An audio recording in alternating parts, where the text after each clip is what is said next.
Hey guys, माहौल जबरदस्त शानदार। सीए में फाइनल इनडायरेक्ट टैक्स। सरकार, अगर आपके एग्जाम्स मई 2023 में है या नवंबर 23 में है तो नया बैच आपके लिए आ गया है। सबसे खास बात इस बैच की, बैच शुरू करने से पहले एक बड़ी खास बात मैं आपके साथ शेयर करूंगा। ये बैच के अंदर जो आपको रिकॉर्डिंग मिल रही है, ये पूरा फेस टू फेस बैच का ही रिकॉर्डिंग मिलेगा। एंड जो मेरा बैच मई 2022 के अंदर जो मुंबई में हुआ था, सरकार उसी बैच को, फेस टू फेस बैच को ही हम ये एडिट कर रहे हैं। एंड जहां जहां पे भी अमेंडमेंट्स आपके लिए एप्लीकेबल हो गए, उन सब लेक्चर्स में हमने अमेंडमेंट इंसर्ट कर दिए। एंड सर, ये सारे लेक्चर्स में आपको माहौल मिलेगा फेस टू फेस बैच का। सबसे बड़ा फायदा ये है उसके अंदर कि सरकार, एक तो पॉजिटिव वाइब्स, जो फेस टू फेस बैच की पॉजिटिव वाइब्स होती है, माहौल बनता है, वो आपको पूरा मिलने वाला है with all conceptual clarity, with practical example. Second thing, face to face base में जो माहौल बनता है, उसमें जो लाइव स्टूडेंट्स बैठे होते हैं, उसके साथ में जो एग्जांपल निकलते हैं, उन live practical day to day life के साथ जो आपके एग्जांपल्स अटैच होते हैं, उनके थ्रू हमने हंसी मजाक के थ्रू ये टॉपिक को समझा डाला है। एंड सर, आपको मजा आने वाला है इन लेक्चर के अंदर। तो सर, कंटिन्यू करें आपके इस माहौल को पढ़ाई के साथ, पर पूरा फोकस आपका पढ़ाई की तरफ रहेगा। I am sure definitely you will focus on the studies. And sir, ये लेक्चर्स आपको हेल्प करेंगे to cover each and every topic in detail, वो भी conceptually with all practical and live example. Plus एक खास बात और है, जो भी एग्जांपल्स मैं क्लास में दूंगा, that will help you up. जो भी कॉन्सेप्ट हम डिटेल में पढ़ते हैं सर, वो उसके कॉन्सेप्ट्स और practical example will help you to understand each and every concept in detail. और सर, उन एग्जांपल्स की वजह से, उस प्रैक्टिकल क्लैरिटी की वजह से, ये टॉपिक्स जो आप पढ़ेंगे सर, उसको भूल पाना आपके लिए असंभव है। तो सरकार, अच्छे से पढ़ते हैं, माहौल के साथ पढ़ते हैं, शुरू करते हैं हम लेक्चर को। एंड सर, जो अप्रैल एंड मई 2022 में जो फेस टू फेस बैच हुआ था मुंबई में, उसका रिकॉर्डिंग आपको मिल रहा है with covering all the amendments relevant for your exams. माहौल के साथ हम शुरू करते हैं। ऑल दी बेस्ट, भारत माता की जय। मिलते हैं, कहां मिलते हैं, ओए कंटिन्यू रहा लेक्चर आपके लिए। माहौल। Yes sir, good morning, good morning. Yes sir. सरकार, indirect tax, CA final, CS final या CMA final. Sir, indirect tax की अगर हम बात करें तो as far as our syllabus is concern. अच्छा, एक बात और आपको ध्यान मेरी तरफ देना, ये क्या चल रहा है उसको नहीं करना ध्यान। ओके, वीडियो रिकॉर्ड हो रहा है यार। ओके, तो सर तो पॉइंट मेरा आपसे ये है कि indirect tax, first of all, this is a full course batch. ये कोई फास्ट ट्रैक बैच नहीं है, कोई रिवीजन बैच नहीं है, this is a full course batch. पर हाँ, आपने सीए फाइनल इनडायरेक्ट टैक्स में आप आ गए हो अगर यहाँ पे क्लास में, इट मीन्स आपने आर्टिकलशिप तो करी है। सेकंड थिंग, आपने इंटरमीडिएट भी पास किया होगा, सीए इंटर, तो वहां भी कुछ ना कुछ तो आपने इनडायरेक्ट टैक्स पढ़ा है यार। तो मैंने प्रिजम्पशन लिया है कि आपको, हाँ, दिल की बात आ गई बार सर सर, हमको कुछ भी याद नहीं है। ठीक है, okay, this is a full course batch. सबसे पहली बात, हमको कुछ भी याद नहीं है, और अगर आर्टिकल्स में भी कुछ किया है तो वो किया है, अच्छे से किया है, नो डाउट। पर एज फार एज पढ़ाई इज कंसर्न, हमको सब कुछ पढ़ना है। मैंने प्रिजम्पशन नहीं लिया है कि आपको कुछ भी नहीं आता है। We are reading it for the first time. Indirect tax का आई भी नहीं आता है। अंदर से इतनी खुशी है सर ओके, चलिए सर। तो right from the basic we have to begin and till top we have to reach. Clear? देखो, आप ये ध्यान रखिए कि we are not reading just to pass the exams, we are reading to become a chartered accountant और a company secretary और अ CWA। समझे मेरी बात? आपने अगर ये लेक्चर पढ़ा, इट मींस आपको इनडायरेक्ट टैक्स आना चाहिए। That's it, that's it. अब एग्जाम कोई भी हो, कभी भी हो, कैसा भी हो, समझे मेरी बात? केवल एग्जाम पास करना is not a target. Okay, हमको इनडायरेक्ट टैक्स आना चाहिए। यहां से क्लास से नीचे उतरे, जो हमने क्लास में पढ़ा वो नीचे किसी ने कुछ पूछ लिया, अपने को आना चाहिए। That's it. Clear? Indirect tax एक ऐसा टैक्स है, जीएसटी पर्टिकुलरली अगर हम बात करें, एक ऐसा टैक्स है जो रोज काम आता है, रोज, वो भी डेली बेस पर और हर ट्रांजेक्शन पे। आप अगर नीचे से कुछ परचेज भी कर रहे हो तो भी काम आता है। आप समझे मेरी बात? डे टू डे लाइफ में ये टैक्स इतना काम आता है, इसलिए आपको बिल्कुल प्रैक्टिकल और बहुत सॉफ्ट तरीके से समझ आना चाहिए। ओके, चलिए शुरू करें हम। पक्का? ओके, तो सर, सबसे पहली बात,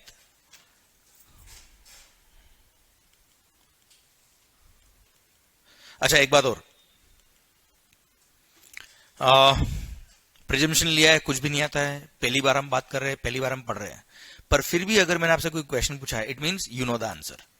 मैं आपसे वही क्वेश्चन पूछूंगा जो आप एक लॉजिक से सोच के देंगे ना, you can give the answer. Okay, और आपको मेरे से इंटरेक्ट करना है, बात करना है।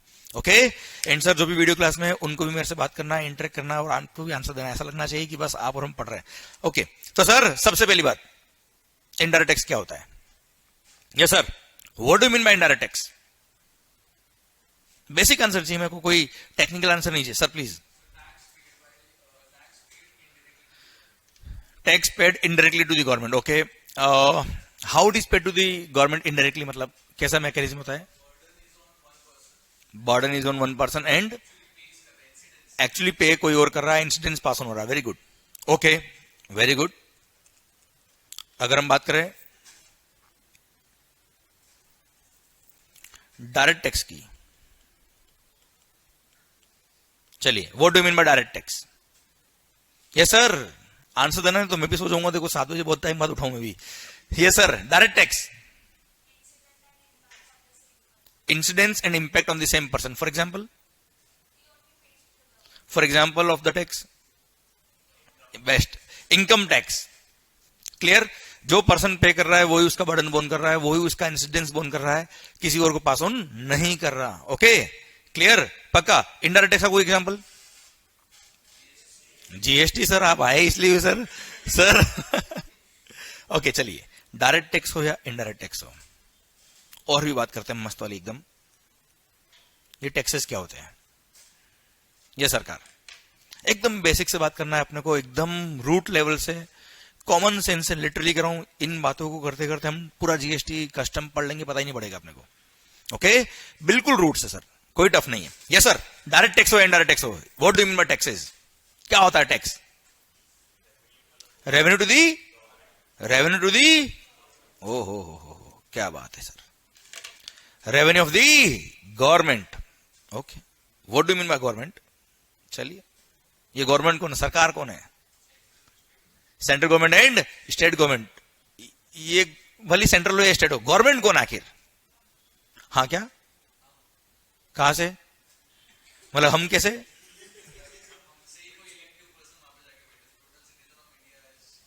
मतलब we all are the government, पक्का? हम है सरकार, डेमोलिशन देख क्या है कैसे हमें गवर्नमेंट? यस सर, इलेक्शन होते हैं, उसमें हम क्या करते हैं?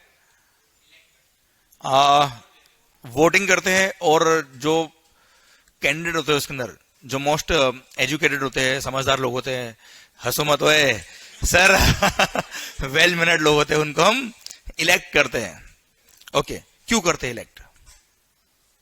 क्या है गवर्नमेंट, हम क्यों इस तरह से काम कर रहे हैं सर? यस सर, हम क्यों है गवर्नमेंट, कैसे हम लोग? क्योंकि इंडिया में क्या है? Yes, democracy. India is a democratic country. Presidential rule नहीं चलता है यहाँ पे कि साहब राजा ने कह दिया बात मानना है, दैट्स इट। नहीं, ऐसा नहीं। जनता जो कहेगी वो होगा। For the people, by the people and for the people.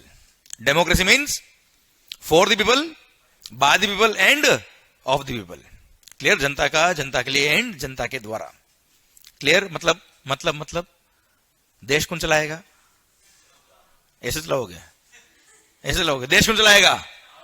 पक्का 100%। ओके, तो सर जो जनता चाहेगी वो होगा, जो हम सब चाहेंगे वो होगा, जो हम सब सोचेंगे कि ऐसा होना चाहिए वैसा होगा। क्यों? क्योंकि इंडिया में क्या है? डेमोक्रेसी। ओके, तो एक बार वापस से, गवर्नमेंट कौन? न बीजेपी, न कांग्रेस, न शिवसेना, न कोई पार्टी। ये तो क्या है? ये ग्रुप है जिसको हमने इलेक्ट किया है। क्लियर, समझा मेरी बात? तो डेमोक्रेसी मतलब हम लोग। तो सर देश कौन चला रहा है? पक्का। तो सर देश में जितने भी कानून बनते कौन बनाता है? All laws are framed by we all guys. पक्का। तो सर किसी भी लॉ में अगर अमेंडमेंट करना तो कौन करेगा? मतलब इनकम टैक्स एक्ट किसने बनाया है? ओ सर क्या बात कर रहे हो सर हम ऐसा नहीं कर सकते सर तो पूरा जीएसटी किसने बनाया है? पक्का। सारे लॉज किसने बनाया है? पक्का। आवाज नहीं आ रही देखो यार सर, अब ये यहां तक अच्छा लग रहा था सर। और पता है यही सारे लॉज जो हमने बनाया है, एक्चुअली हमने बनाया है, हमारे लिए बनाया है, उसको हम याद कर रहे हैं, रट रहे हैं, बस समझ में नहीं आया। अरे सर आंसर आना चाहिए बस। आप समझ रहे हो मेरी बात को? सर जब तक आपको बेसिक नहीं पता है तब तक आप टॉप लेवल तक कैसे पहुंचेंगे यार हम लोग। इसलिए we have to reach till top पर कैसे, हमारा बॉटम बहुत अच्छा होना चाहिए, हमारा जो बेस लाइन है वो बहुत स्ट्रांग होना चाहिए, ओके, हमारे कॉन्सेप्ट्स बहुत स्ट्रांग होना चाहिए, वहां से हमको शुरुआत करनी है, दैट इज द टारगेट। समझा मेरी बात? इसलिए मैंने आपसे कहा कि अगर आपने पहले कुछ ऑफिस में काम किया, डेफिनेटली आप सबने काम किया होगा, कुछ लोगों ने हो सकता है जीएसटी में काम नहीं भी किया होगा, और बहुत सारे सबने इंटरमीडिएट में पढ़ाई होगा सर, इंटर में आपने, पर फिर भी मैं मान के चलता हूं कुछ भी नहीं आता, we are reading for the first time, आपको इंडर टैक्स का आई भी नहीं आता है, क्लियर, आप जस्ट 12th पास आउट हो, इतना समझे मेरी बात? Everything we have to read, और बहुत अच्छे से, ओके। तो सर शुरू करेंगे हम, पक्का? ओके, तो सर अभी अभी हमने कहा गवर्नमेंट कौन, ऐसे ढीले ढीले बात करोगे तो सर नेता लोग खा जाएंगे हमने को। गवर्नमेंट कौन? ओके, तो सरकार। अभी अभी हमने बात करी जितने भी लॉज होंगे वो कौन फ्रेम करेगा? हम फ्रेम करेंगे। जितना भी देश के अंदर जो भी मैकेनिज्म चलता है वो कौन करेगा? हम लोग चलाएंगे। तो सर गवर्नमेंट के जो पावर्स होते हैं, गवर्नमेंट के जो पावर्स होते हैं, अब सर अगर हम गवर्नमेंट के पावर्स की बात करें तो सर आप देखिएगा, अब यार हमने ये सब बातें कर ली कि गवर्नमेंट कौन, हम, देश कौन चलाएगा, कानून कौन बनाएगा, सारे लॉज कौन फ्रेम करेगा? हम। कैसे करेंगे? कैसे करेंगे सर?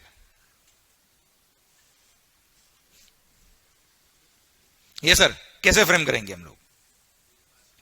बिल पास करेंगे? कहां पास करेंगे? पार्लियामेंट में। ये पार्लियामेंट कैसे बनता है sir? What is parliament? Yes, you are correct, जो आप सोच रहे हो सही है, बोलो पर, एक्सप्रेस करो। तो सर एक चीज बात कर लेते हैं हम, पूरा देश जो भी चलाएंगे हम चलाएंगे। हम कैसे चलाएंगे सर? सर सारे डिसीजन हम लोग मिलकर लेंगे। अब हम सब लोग, देश के लगभग 130+ करोड़ पब्लिक कैसे डिसीजन लेंगे? तो हमने क्या किया, हमारे एरिया के, पूरे देश में, पूरे देश के जितने भी एरिया है, हर एरिया से हमने क्या किया, कुछ लोगों को जो वेल मैनर्ड, वेल एजुकेटेड, अच्छे लोग हैं, उनको हमने इलेक्ट किया। क्लियर? हमने उनको इलेक्ट किया and they will represent us, they will represent us, और अल्टीमेटली हमने क्या बनाया साहब? पार्लियामेंट। क्लियर? संसद। तो parliament is the representation of entire country. मतलब आज फॉर एग्जांपल अंधेरी, मुंबई, यहां की कोई member of parliament, it means they are representing entire Andheri.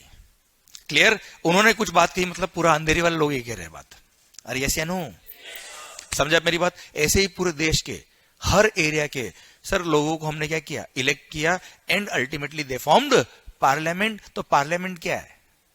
Parliament is the representation of the entire country. तो सर हम कौन? मैं कनेक्ट कर रहा हूं सर बातों को, इसलिए जल्दी बोलो। हम कौन? गवर्नमेंट। गवर्नमेंट कौन? चलो, गवर्नमेंट कौन? हम through parliament, we are through parliament. अच्छा, मतलब पार्लियामेंट ने कोई डिसीजन लिया, मतलब किसने लिया है? हमने लिया है। इसलिए आपने देखा होगा कोई भी बिल अगर प्रेजेंट होता है तो कहां होता है? पार्लियामेंट में होता है। पार्लियामेंट में वो जब पास होता है तब जाके वो क्या बनता है? एक्ट बनता है। प्रेसिडेंट के सिग्नेचर होते हैं सर, उसके बाद वो एक्ट होता है। जैसे आपने देखा होगा फाइनेंस बिल, फाइनेंस बिल आता है, हर साल आता है सर, कोई डाउट? फाइनेंस बिल आता है, clear, both the houses of parliament से पास होता है, क्लियर, उसके बाद प्रेसिडेंट के साइन होते हैं and then it becomes a act. तब तक वो एक्ट नहीं होता है, वो बिल होता है, प्रपोज किया होता है कि we want this changes. Clear? समझे मेरी बात? इसलिए गवर्नमेंट की जितनी भी पावर्स है, all powers are parliamentary powers. मतलब अगर आज मोदी जी चाहे या कोई भी सरकार चाहे कि ये चेंज कराए, नहीं कर सकते जब तक पार्लियामेंट से पास नहीं हो जाए। क्लियर? कोई डाउट इसमें? पक्का? तो सर गवर्नमेंट की जितनी भी पावर्स है वो सारे powers are, all the powers are parliamentary powers. Clear? ये क्लियर है आपको सर? 100%। आज मान लो अपने जो फाइनेंस मिनिस्टर है वो चाहे कि ये पास कर दो, तो सर डायरेक्टली क्या वो एक्ट बना सकते हैं क्या? आवाज नहीं आ रही हुई sir? All powers are parliamentary powers. Parliament बोलेगी तो काम होगा, पार्लियामेंट बोलेगी तो काम नहीं होगा। 100%।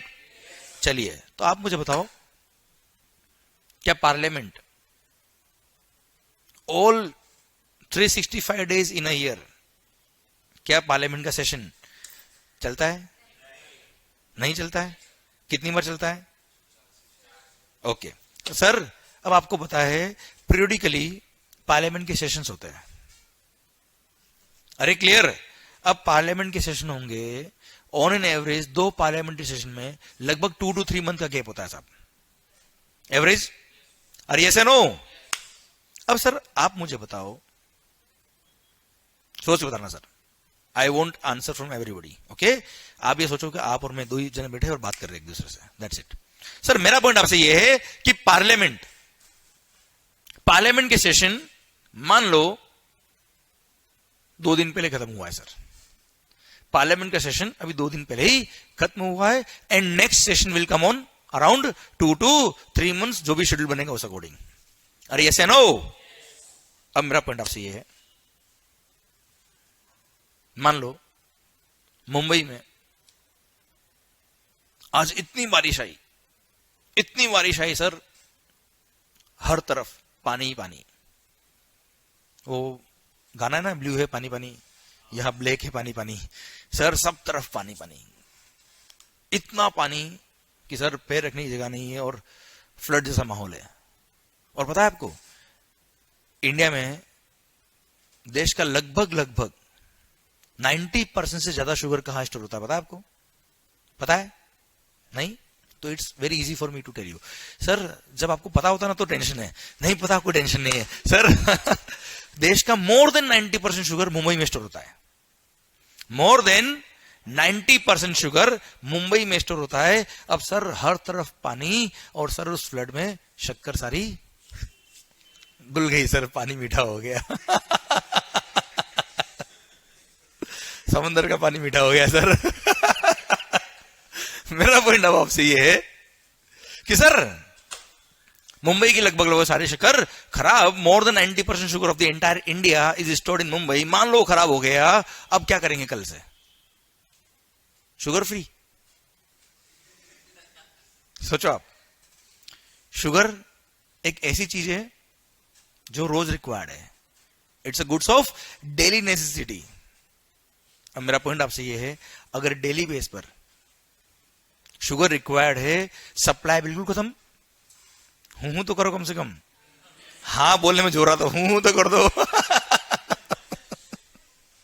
सर पॉइंट मेरा आपसे ये है, देश का मोर देन 90% शक्कर खराब हो गया, डिमांड उतना का उतना, सप्लाई एकदम कम हो गया, क्या होगा मुझे बताओ आप?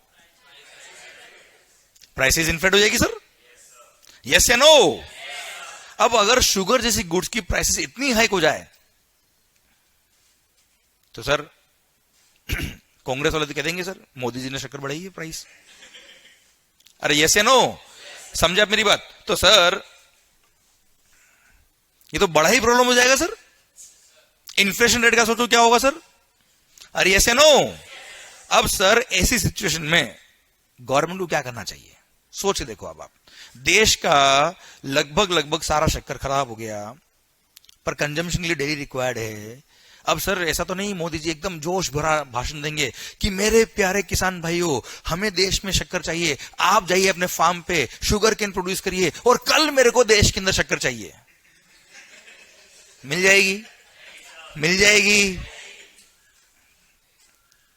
पॉसिबल ही नहीं है सर। शुगर केन प्रोड्यूस होगा, सीजनल है, ये प्रोड्यूस होगा, देन फैक्ट्रीज में जाएगा, कट होगा, शुगर केन जूस बनेगा, उसको सुखा के फिर शक्कर बनाएंगे, प्रोसेस है सर, टाइम लगेगा इसमें। तो तब तक क्या? अब आप सोचिए, देश का लगभग लोगों का सारा शक्कर खराब, खत्म हो गया, नया प्रोडक्शन होने में टाइम लगेगा, तब तक के लिए क्या करें आप सोच के देखिए। यस, क्या करेंगे सर? इंपोर्ट करेंगे। तो सर उस पर्टिकुलर मोमेंट पर government should promote the import of sugar. अब इंपोर्ट ऑफ शुगर को अगर प्रमोट करना है तो क्या करे? उस पर हैवी कस्टम्स लगा दे, या कस्टम्स एग्जाम कर दे, कम कर दे, कम कर दे, एग्जाम कर दे? अरे यस या नो? अच्छा, कस्टम्स पर अगर रेट ऑफ कस्टम्स कम करना है या उसको एग्जाम करना है, मतलब लॉ के अंदर क्या करना है? चेंज करना है, अमेंडमेंट करना है सर। अरे यस या नो? और लॉ के अंदर अमेंडमेंट कौन कर सकता है सर? पार्लियामेंट का सेशन कब खत्म हुआ है? तो अब क्या करेंगे? अब क्या करेंगे? इमरजेंसी बुलाएंगे। नायक मूवी सबने देख रही कि सर मेरे को कल हर मेंबर ऑफ पार्लियामेंट यहां चाहिए दिन में 2 बजे, बोले उड़ के आया, तैर के आया, चढ़ के आया, ऐसा ऐसा sir her member of parliament क्या फ्री है क्या? केवल 5 साल मिले उनको करप्शन काम करने के लिए, सॉरी सर। अब मेरा पॉइंट आपसे ये है कि पार्लियामेंट का सेशन खत्म हुआ है 2 दिन पहले। अब लॉ में चेंज करना भी बहुत इमरजेंसी है सर। अगर 2-3 महीने वेट कर लिया, खत्म, चाय में नमक डाल के पीना पड़ेगा सर। अरे हाँ है ना। इसलिए ऐसी सिचुएशंस को टेकअप करने के लिए हमने जब लॉ बनाए, सारे कानून हमने बनाए सर, तो हमने क्या किया, कुछ पावर्स गवर्नमेंट को डेलीगेट कर दिए। उनको बोलते हैं डेलीगेटेड पावर्स। हमने सेक्शन नंबर 11 बना दिया जीएसटी के अंदर कि government has the power to grant exemption to any of the goods और सर्विसेज। हमने सेक्शन नंबर 25 बनाया कस्टम्स एक्ट में कि government has the power to grant exemption to any of the goods और सर्विसेज। हमने सर सेक्शन नंबर 5A बनाया था excise के अंदर। सर हमने हर एक्ट के अंदर कई सारे इस तरह के सेक्शन बनाए। आपने भी अब तक कई सारे सेक्शंस पढ़े होंगे। आपने सर इनकम टैक्स एक्ट पढ़ा होगा, उसमें लिखा होगा गवर्नमेंट हैज द पावर। आपने कई सारे सेक्शन पढ़े होंगे, सीबीडीटी हैज द पावर। आपने कई सारे कंपनीज एक्ट में पढ़ा होगा, बोर्ड हैज द पावर। अरे यस या नो? वो पावर हमने दी है। हर सेक्शन में नहीं होगा sir. Every section does not have this power. अरे आप एग्री कर रहे हो कि नहीं? पक्का 100%? यस। तो सर इस तरह के कुछ सेक्शन हमने हर एक्ट में बनाए और हमने कुछ पावर्स जहां हमको लगता था कि नहीं यार पार्लियामेंट अगर नहीं भी है तो भी ये अमेंडमेंट हो जाए, ये चेंज हो जाए, सो दैट देश के अंदर काम नहीं रुके, हमने कुछ पावर क्या कर दिया भाई? क्या कर दिया मालिक? डेलीगेट कर दिए। क्लियर? इसलिए आपने देखा होगा कि सर साल में बजट तो एक बार ही आता है, फाइनेंस बिल तो एक बार ही पास होता है, पर फिर भी साल भर अमेंडमेंट होते रहते हैं। होते हैं कि नहीं होते हैं? कैसे होते हैं? डेलीगेटेड पावर्स के थ्रू होते हैं वो। आप समझ में आ रही बात मेरी? पक्का बच्चों? क्लियर? अब सर ये डेलीगेटेड पावर का सिस्टम जो हमने इंट्रोड्यूस किया, क्लियर? और सर इसकी वजह से लॉ आपने देखा होगा सर फ्रीक्वेंटली चेंज होता रहता है। आपने जीएसटी जब से आया है तब से आपने देखा होगा कई सारे अमेंडमेंट हो जा रहे हैं सर। वो कहां से होते हैं सर? डेलीगेटेड पावर्स के थ्रू होते हैं। फाइनेंस एक्ट के थ्रू तो होते ही होते हैं सर, पर डेलीगेटेड पावर के थ्रू नोटिफिकेशंस। और हाँ है ना, आपने देखे होंगे कई सारे नोटिफिकेशन आते हैं। कहां से आते हैं वो? यहां से आते हैं। क्लियर? यहां तक सिस्टम क्लियर है क्या भाई? पक्का? ओके। अब सर बहुत सारे लोग सोच रहे होंगे सर ये सब बातें आप क्यों कर रहे हो, हमको तो सर जीएसटी पढ़ा और बात खत्म। सर ये बातें करना इसलिए जरूरी था क्योंकि आपको पहले ये पता होना चाहिए कि हमको पढ़ना क्या है। आइए हमको पढ़ना क्या है, कहां तक पढ़ना है, पहले हम वो बात कर लेते हैं। अब as far as examinations are concerned, ICI की पॉलिसी है, आईसीएसआई हो या सीएमए हो, इन सब का पॉलिसी है कि मंथ ऑफ द एग्जाम से 6 मंथ पहले तक के अमेंडमेंट्स होते हैं जो एप्लीकेबल हो गए, प्रपोज नहीं भाई, एप्लीकेबल जो पास हो गए, क्लियर, वो हमारे एग्जाम्स के लिए रिलेवेंट होते हैं। So if you are having your exams in the month of May 2023, then all amendments which are made effective till 31st of October 2022 are relevant for your exams. And if you are having your exams in the month of November 23, then amendments made effective till 30th April 2023 will be relevant for your exams.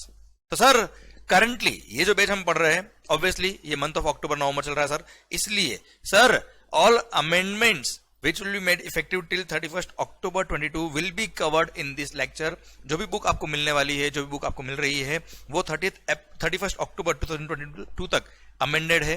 सारे provisions जिसमें भी amendment आया, circular issue है, वो सब हम cover करने वाले हैं टिल 31st अक्टूबर 2022। इसलिए जिनके भी एग्जाम्स May 23 है उनको अलग से कोई अमेंडमेंट देखने की जरूरत नहीं रहेगी, पर जिनकी भी एग्जाम्स नवंबर 23 है वो भी इस लेक्चर को आराम से ले सकते हो, कोई टेंशन नहीं है, क्योंकि सर इन 6 मंथ में जो अमेंडमेंट्स आएंगे, वैसे बहुत ज्यादा अमेंडमेंट नहीं आते हैं, जो भी अमेंडमेंट्स आएंगे all amendments will be duly recorded and will be uploaded on YouTube along with the amendment notes. तो सर इन 6 मंथ में मतलब 1 नवंबर 22 से लेकर 30 अप्रैल 2023 तक जो भी अमेंडमेंट्स आते हैं इसका सेपरेट रिकॉर्डिंग में करके यूट्यूब पे अपलोड कर दूंगा along with the amendment notes. पर हाँ सर आपको जैसा पता है हर बार अमेंडमेंट लेक्चर जो मैं अपलोड करता हूं ऑन एन एवरेज 4 आवर्स के लेक्चर, 4 घंटे के लेक्चर होते हैं सर सारे मिला के। क्लियर? इसलिए बहुत टेंशन आपको लेने की जरूरत नहीं। इसलिए अगर आपके एग्जाम्स मई 23 हो या नवंबर 23 हो, कोई दिक्कत नहीं है, आप आराम से इन लेक्चर को ले सकते हो, माहौल के साथ पढ़ाई कर सकते हो, बस always maintain the confidence. Okay, तो सर आपको समझ में आ गया शायद कि सर ये मैंने ऊपर जो कहानी पूरी पढ़ाई थी वो क्यों पढ़ाई, कि सर किस तरह से अमेंडमेंट होते हैं, किस तरह से सर केवल फाइनेंस एक्ट के थ्रू ही अमेंडमेंट नहीं होते, डेलीगेटेड पावर के थ्रू भी अमेंडमेंट होते हैं। एंड सर क्या अमेंडमेंट्स सर आपके लिए रिलेवेंट है, कब तक के अमेंडमेंट्स आपके लिए रिलेवेंट है। I hope you got the entire point. Clear? Done. तो सर कंटिन्यू रहा वापस से हु इज द गवर्नमेंट से माहौल। आप मुझे बताएं गवर्नमेंट कौन? पक्का? जितने भी लॉ बनाएंगे कौन बनाएंगे? आवाज नहीं आ रही ओए। पक्का? 100%? चलो तो एक बार, बहुत सारे लोग बोलते गवर्नमेंट चोर बोलते हैं ना सर, तो एक बार बोलना गवर्नमेंट कौन? हम। और हम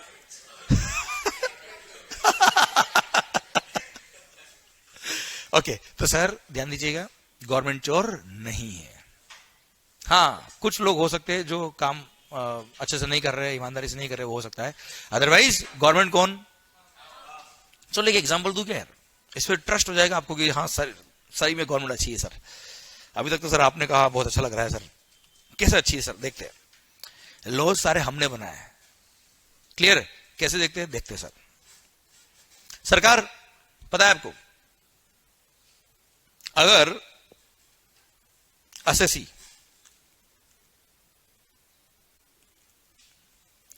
एसएससी में एक ऑन एन एवरेज बात कर रहा हूं, अभी मैंने जीएसटी शुरू नहीं किया मालिक, ऑन एन एवरेज अगर कोई एसएससी टैक्स पे करने में लेट हो जाता है, if he delays in making payment of tax, तो क्या करेंगे?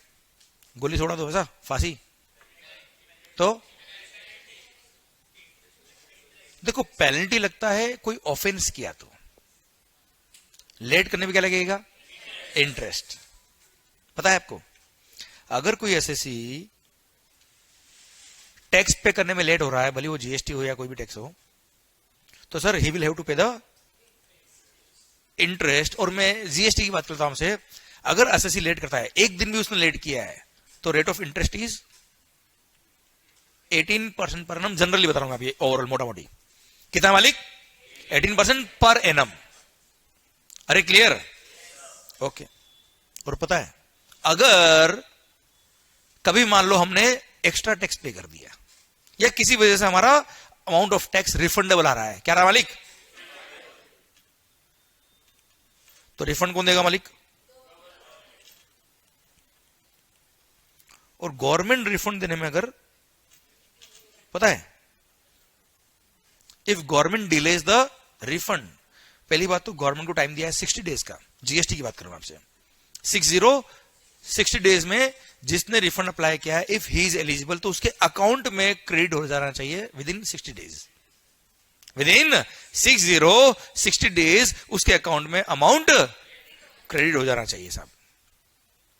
और अगर बियॉन्ड 60 डेज गवर्नमेंट ने अगर पेमेंट नहीं किया, तो they are liable to pay the, and you know what is the rate of interest? 6% per annum.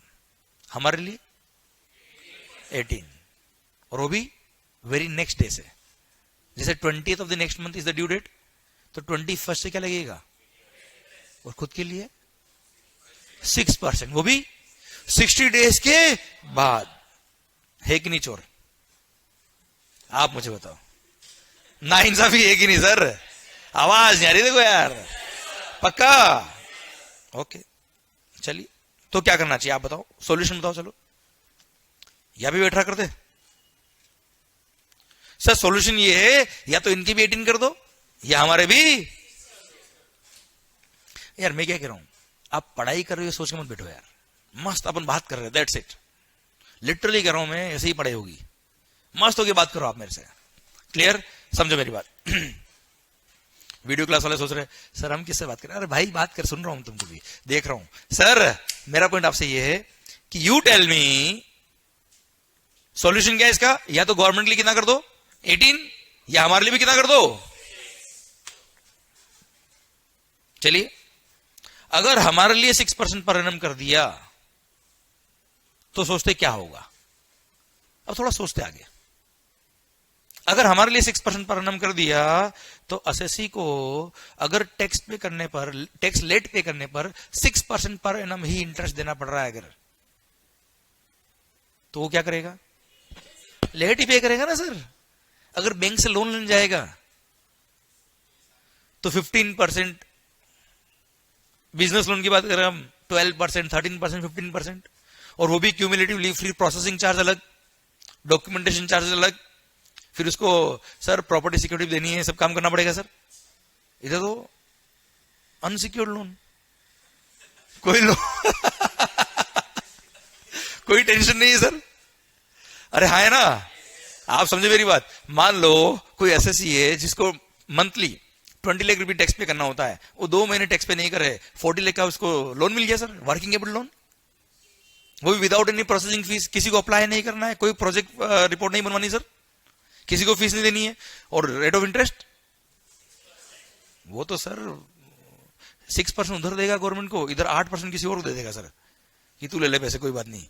अरे हाँ है ना भाई, क्लियर। आप मुझे बताओ, अगर मार्केट में rate of interest business loan पर 12%, 18%, 15% चल रहा है, तो क्या गवर्नमेंट को हमारे लिए 6% करना चाहिए?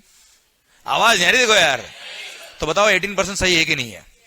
आवाज नहीं आ रही ओए, मतलब सर 18% बिल्कुल सही है। ठीक है सर, तो हमारे लिए 18 रखो, पर इनके लिए भी आवाज नहीं आ रही देखो यार, 18 कर दे इनके लिए भी।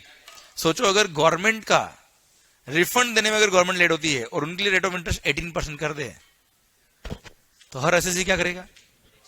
एक्स्ट्रा पे करेगा सर इधर वो रिफंड के लिए अप्लाई नहीं करेगा, या अप्लाई करेगा तो भी ऑफिसर बोलेगा रिफंड आपका आ गया, नहीं अभी नहीं चाहिए, थोड़े दिन रखो आप आपने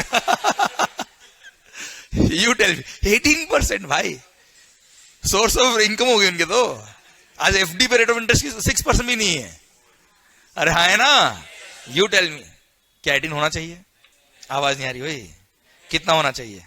सही है, सही है, पक्का? हमारे लिए, उनके लिए सही है, गलत है? 5 मिनट पहले आप कह रहे थे गवर्नमेंट, आप समझ रहे हो मैं क्या कहना चाह रहा हूं सर? अगर ये बात मैंने आपको नहीं शेयर करी थी, ये 5 मिनट जो डिस्कशन मैंने किया आपसे, हम सबने मिलकर अगर ये सोचा नहीं होता कि आखिर ऐसा क्यों, तो जिंदगी भर गवर्नमेंट को गाली देके ये सेक्शन याद करते हैं जो हो रहा है। आप समझना मैं क्या कहना चाह रहा हूं सर आपसे। हम जिंदगी भर क्या करते सर? सर गवर्नमेंट चोर, गवर्नमेंट चोर, 2-3 लोग तो पता नहीं क्या क्या और बोल देते सर यू टेल मी, सही है कि नहीं है बताओ मुझे आप, बस। तो वो हमको समझना है सर। सर क्या है सबको पता, क्यों है ये अगर समझ में आ गया ना सर, तो this is the difference between accountant and chartered accountant. समझ रहे मेरी बात आप? This is what is required, this is what is required. और मैं कोशिश करूंगा वहां तक हम पहुंच जाए, हर सेक्शन को लेके, हर बात को लेके। वो अगर आप पहुंच गए ना सर, फिर आप देखो अमेंडमेंट भी होता है ना अगर, तो आपको समझ में आएगा आखिर ये क्यों हो रहा है, कैसे हो रहा है, इंडस्ट्री की रिक्वायरमेंट क्या थी। आप समझ रहे हो मेरी बात? सर अगर कभी रेट ऑफ इंटरेस्ट 18 से मान लो सर 15 हो गई या 20 हो गई, तो आपको आइडिया रहेगा कि हाँ यार 20 या 18 क्यों हुआ है या 15 क्यों हुआ है। यहां अगर 6% है और 6 से अगर 5 हो गया, तो आपको लगेगा नहीं यार एफडी पे रेट ऑफ इंटरेस्ट 5% हो गया इसी तारीख में, तो यहां 6 तो गलत था सर। अरे हाँ है ना मेरी बात, समझ रहे हो आप? क्योंकि गवर्नमेंट कौन है?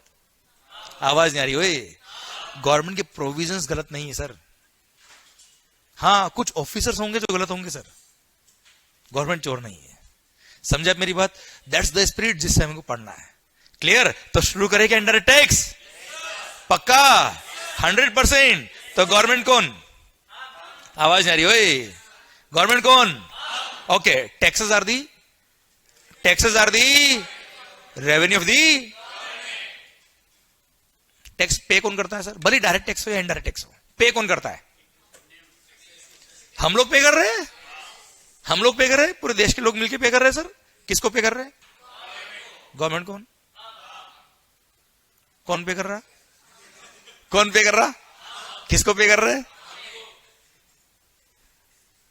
कुछ समझ में आ रहा है sir? Taxes are a kind of mutual fund जो हम सब लोग मिलके क्या कर रहे हैं? इकट्ठा कर रहे हैं। Clear? And we all will use this fund to run the country. अभी हमने बोला ना, देश कौन चलाएगा सर? कैसे चलाएंगे सर? अगर मान लो यस फंड चाहिए, फंड कहां से आएगा? आज रोड बनानी है, अगर रोड कहां से बनेगी सर? यस। सिक्योरिटी के लिए पुलिस चाहिए, आर्मी चाहिए, कहां से आएगा? Yes sir, that's what is the requirement of the taxes. समझे आप मेरी बात? पूरी गवर्नमेंट मशीनरी को रन करने के लिए वी नीड द रेवेन्यू, और रेवेन्यू कहां से आएगा सर? हम लोग ही कलेक्ट करेंगे। समझे आप मेरी बात? क्लियर? अब वो फंड को कलेक्ट करने के लिए दो मैकेनिज्म है, एक है डायरेक्ट टैक्स, एक है इनडायरेक्ट टैक्स। अब सर डायरेक्ट टैक्स आपको पता है कि जो पर्सन पे कर रहा है वही बोन कर रहा है। Income tax for example, sir जो ज्यादा अमीर होगा वो ज्यादा टैक्स पे करेगा, जो गरीब होगा वो कम टैक्स पे करेगा। क्लियर? समझा?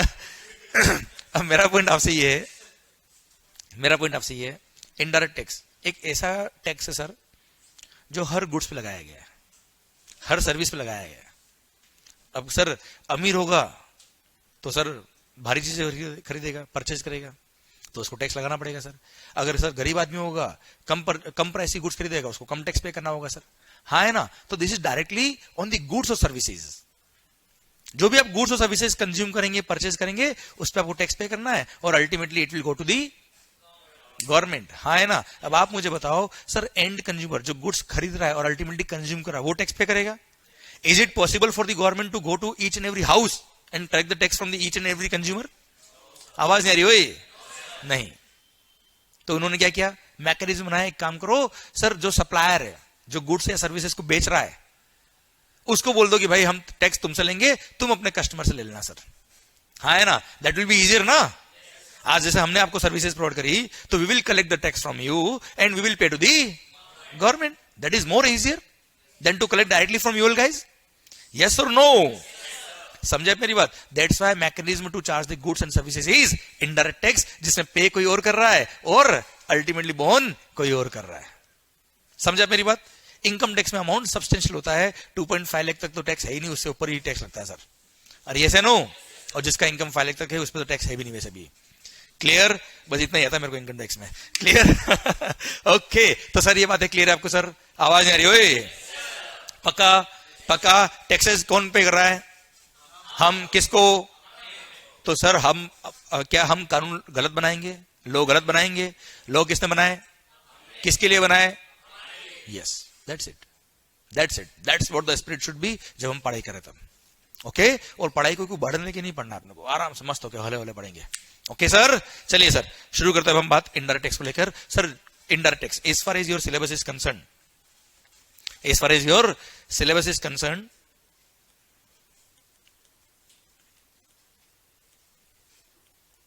इनडायरेक्ट टैक्स के अंदर दो पोर्शन है साहब, GST and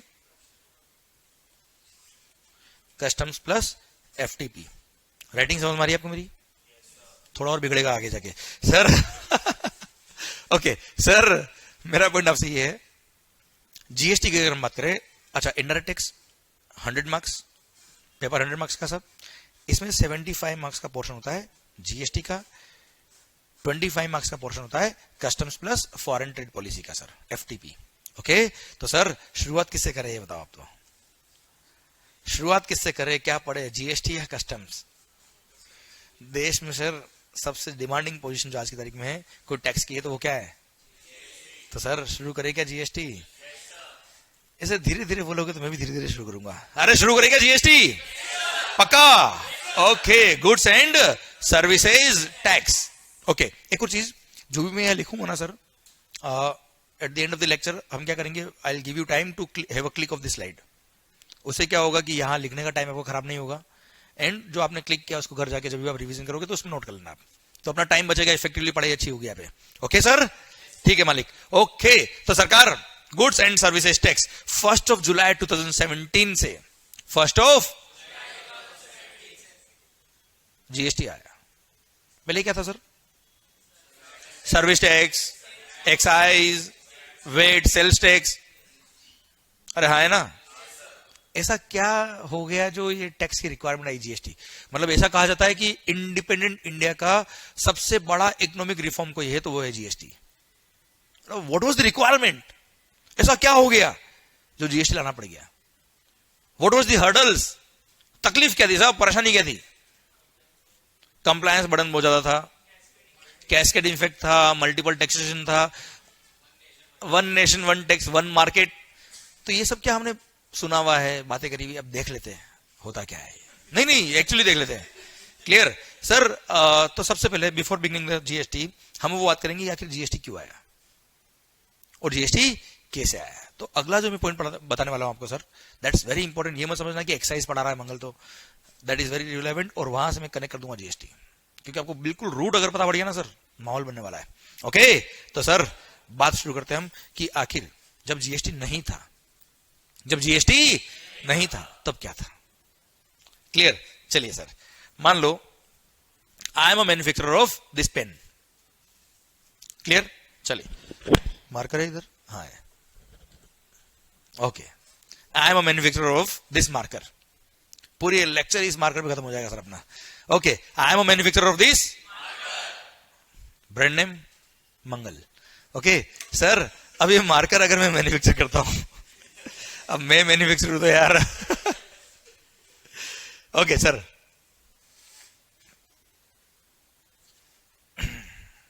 I am a manufacturer of this marker.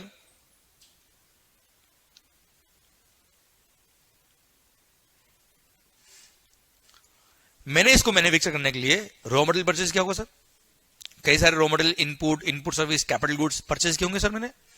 मान लो मैंने इनपुट्स वगैरह परचेज किए कितने में, 100 में। मैंने क्या कहा, जब हाँ बोलने की इच्छा नहीं तो हूं कर दिया करो, इतना वही चलेगा, पर कुछ तो आना चाहिए सर ओके, मैंने इनपुट परचेज किया कितने में, 100 में। अच्छा, एक्साइज था, अभी बात चल रही है किसकी, excise, and excise was levied on manufacturer of goods. मैंने इनपुट परचेज किया कहां से, डायरेक्ट मैन्युफैक्चरर से सर। ओके, उन्होंने इस बिल पे क्या चार्ज किया, excise duty. Suppose rate of tax was 10%, total 110। Clear? Okay sir, ये मेरा परचेज इनवॉइस है सर।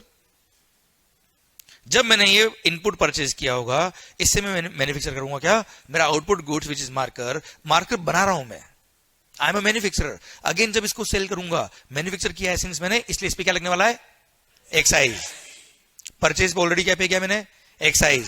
सेल पे वापस क्या लग रहा है सर, एक्साइज। तो जो परचेज पे टैक्स पे किया है वो अल्टीमेटली मेरी कॉस्ट का पार्ट बन रहा है सर, और कॉस्ट का पार्ट बनेगा तो अल्टीमेटली इसकी सेल प्राइस में वो इंक्लूड होगा, और इसकी सेल प्राइस में वापस से टैक्स लगने वाला है सर। तो सर जो परचेज पे टैक्स पे किया उसका क्या मिलना चाहिए, क्रेडिट। तो पहले बोलते थे इसको सैनवेट क्रेडिट, तो मैंने सैनवेट क्रेडिट अवेल कर लिया। कितने का मालिक, 10 का।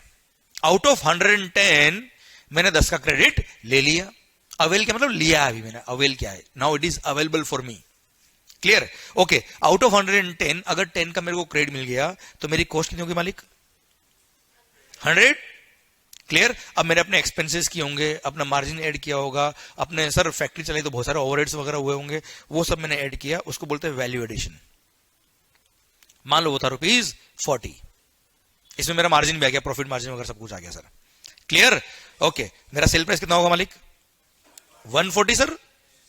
क्लियर? अब 140 में बन गया क्या, आउटपुट गुड्स। क्लियर? अब 140 में जब आउटपुट गुड्स मैं बेचूंगा, अगेन क्या लगने वाला है इस पे, suppose rate of tax is 10%, again कितना हो sir, total 154। Okay, indirect tax है, मैंने कस्टमर को ये बिल बनाया 154 का, उनसे मैंने 154 ले लिया, इसमें से 14 क्या है, एक्साइज किसका रेवेन्यू है, क्या मेरा रेवेन्यू है, किसको पे करना है मेरे को, गवर्नमेंट को। मैंने आपसे कलेक्ट किया, गवर्नमेंट को पे करूंगा। कैसे पे करूंगा सर, जब 14 पे करने जाऊंगा तब मैंने 10 रुपये तो ऑलरेडी पे किया हुआ है, जिसका मैंने क्या लिया था सर, सैनवेट क्रेडिट। वो क्रेडिट को मैं क्या कर लूंगा, यूज कर लूंगा, that was available for me ना। तो मैंने 10 का क्रेडिट यूज कर लिया, CENVAT credit used. Sir balance कितना बचा मालिक, 4। ये 4 में क्या कर दूंगा, पे कर दूंगा। क्लियर? तो अल्टीमेटली गवर्नमेंट को कितना मिल गया सर, आवाज नहीं आ रही हो रही, पक्का? क्लियर? कस्टमर से कितना गया है, कस्टमर की पॉकेट से कितना टैक्स गया है, गवर्नमेंट को कितना गया है, क्लियर? पक्का? This is how excise was running. Okay sir, पक्का? चलिए, अब मेरा क्वेश्चन आपसे ये कि अगर मान लो अगर मान लो ये क्रेडिट का सिस्टम नहीं होता, ये तो 10 का क्रेडिट मिला ना सर, ये अगर नहीं होता तो क्या होता, देख लेते वो भी। अगर ये 10 का क्रेडिट नहीं होता तो क्या होता सरकार? मैंने इनपुट परचेज किया 100 में, एक्साइज ड्यूटी पे किया कितने में? 10, टोटल 110। ये मेरा परचेज इनवॉइस सर। क्रेडिट डब्बा जीरो, कुछ भी नहीं है sir. Cost value addition 40, total 150। Sir ये मेरा आउटपुट गुड्स बन गया। इस पे क्या लगेगा सरकार? एक्साइज, अगेन 10%, कितना होता सर?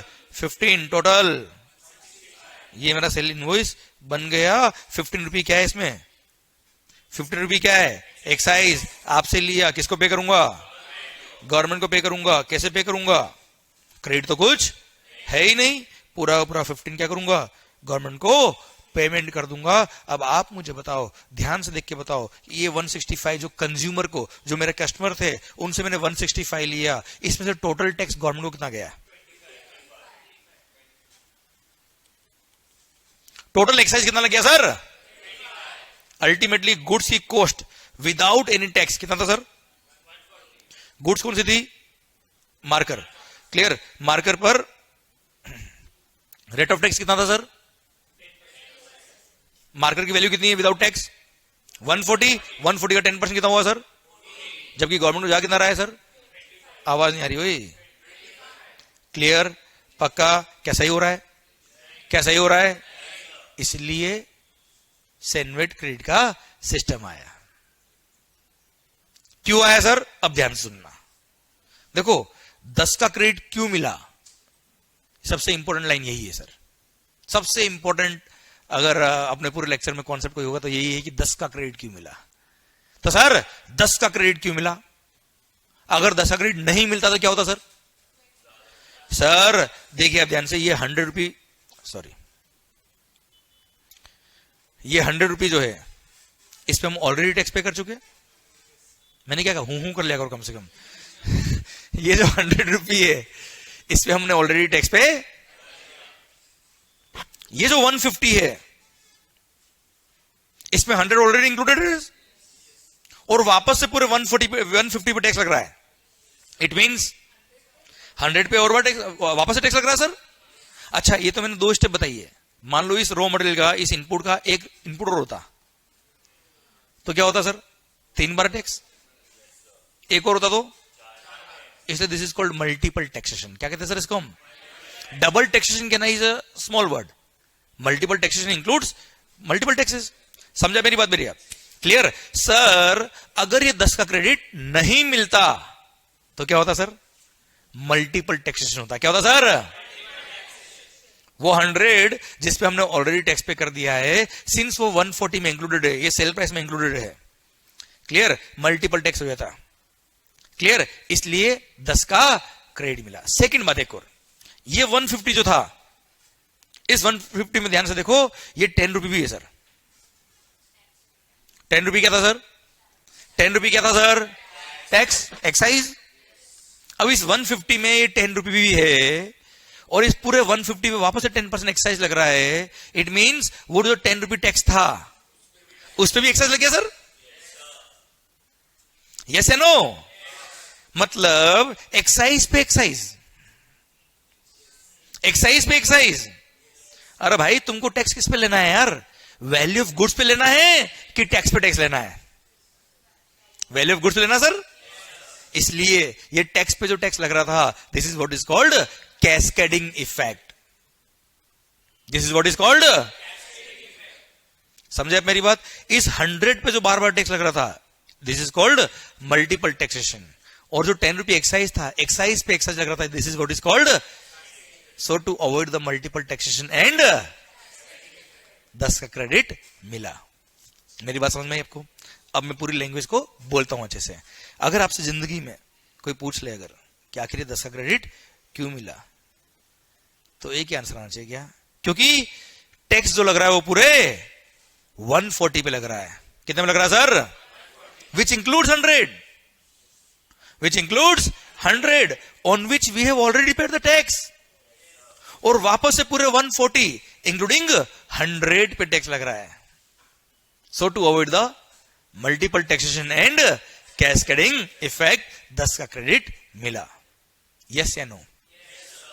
अच्छा, इस बात को और सब्सटेंशिएट करने के लिए एक एग्जांपल और देता हूं, मजा आ जाएगा आपको जिंदगी में. अरे कोई जल्दी तो नहीं आपको? पक्का? मेरे को भी नहीं है सर. आराम से बढ़ने का, पर बिल्कुल बेसिक से, बिल्कुल बेसिक. हर एक चीज इतनी क्लियर होनी चाहिए कि उसका लॉजिक कोई पूछ लेना सर तो अपन उसको पूरा खोल के रख दे.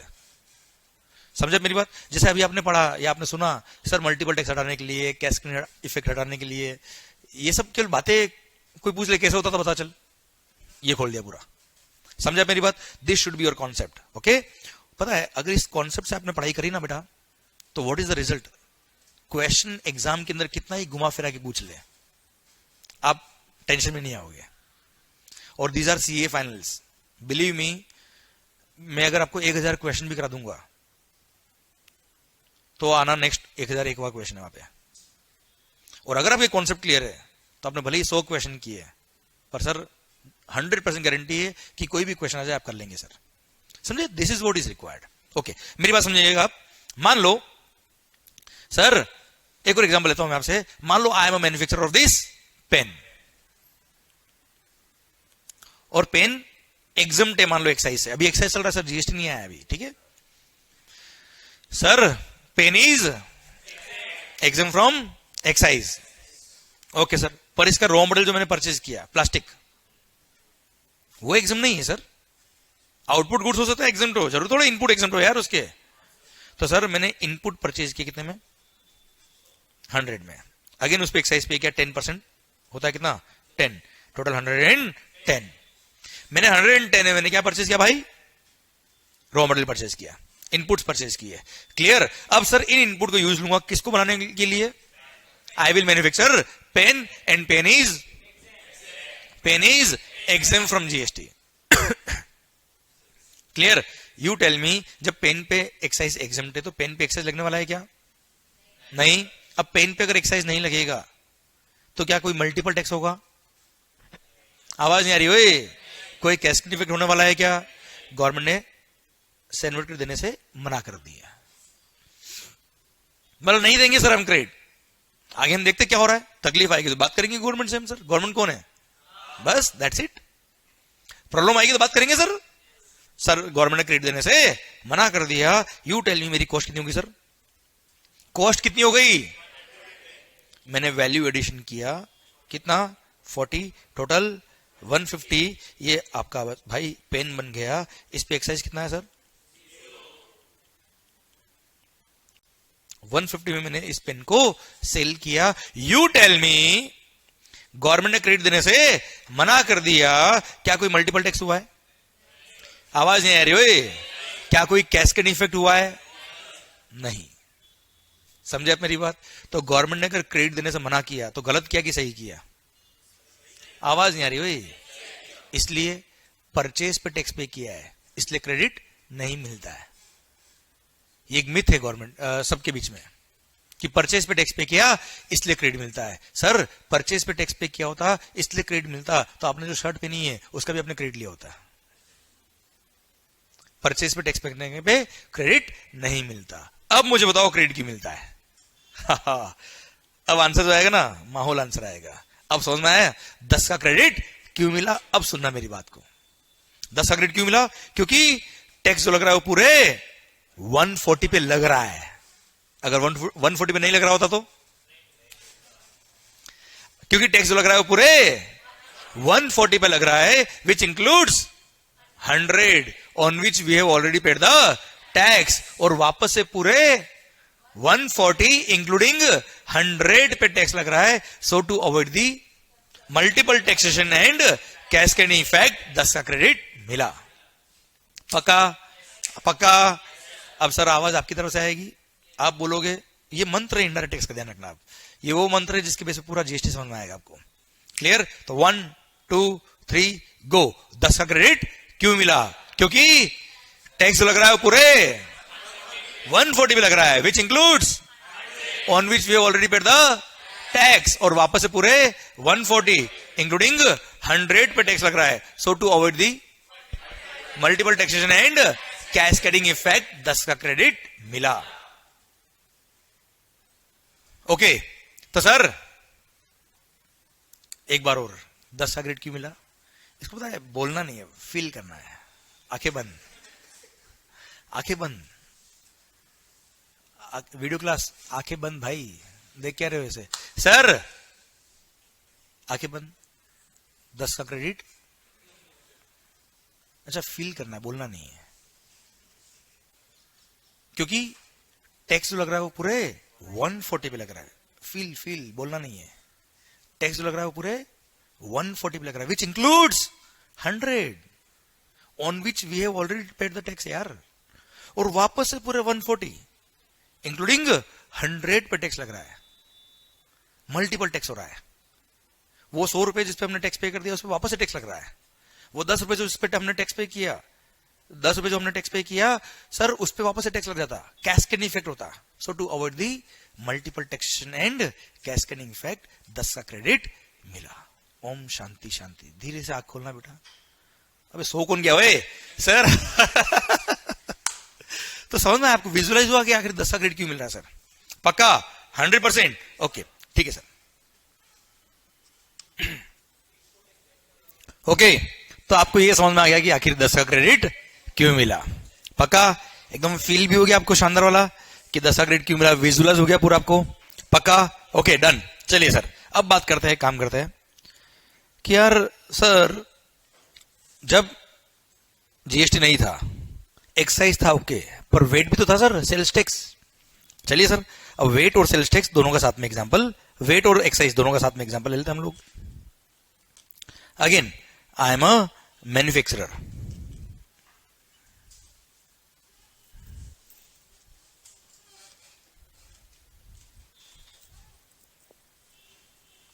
I am a manufacturer. Okay.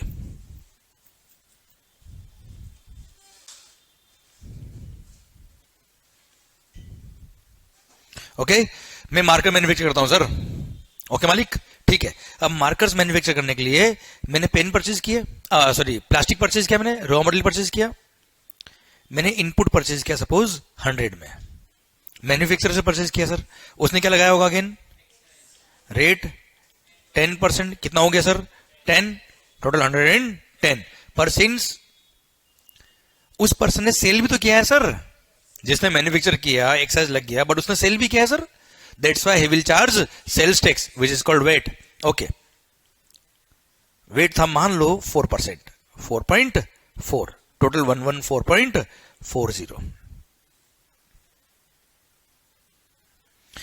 तो मेरे को परचेज बिल आया 114.40 का, उसमें से 10 क्या था भाई? एक्साइज. 4.4. अब आवाज है चाय पीने के बाद सब.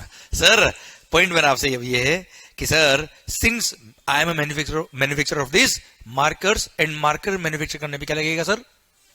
मार्कर्स मैन्युफैक्चर करने में क्या लगेगा? एक्साइज. एंड मार्कर जब सेल करूंगा तब क्या लगेगा sir? VAT. Okay on sale of this markers I will have to pay the excise as well as VAT. और मैंने परचेज पे ऑलरेडी क्या पे किया है? Excise plus VAT. तो मेरे को दोनों को क्या मिलेगा? क्रेडिट. तो since excise was the revenue of central government, तो इसका क्रेडिट भी कौन देगा? Central government. इसलिए इसको बोलते थे सेनवेट क्रेडिट. सेनवेट मतलब central value added tax. Central VAT, central VAT एक तरह से हो गया. ओके तो मैंने सेनवेट क्रेडिट अवेल किया 10 का.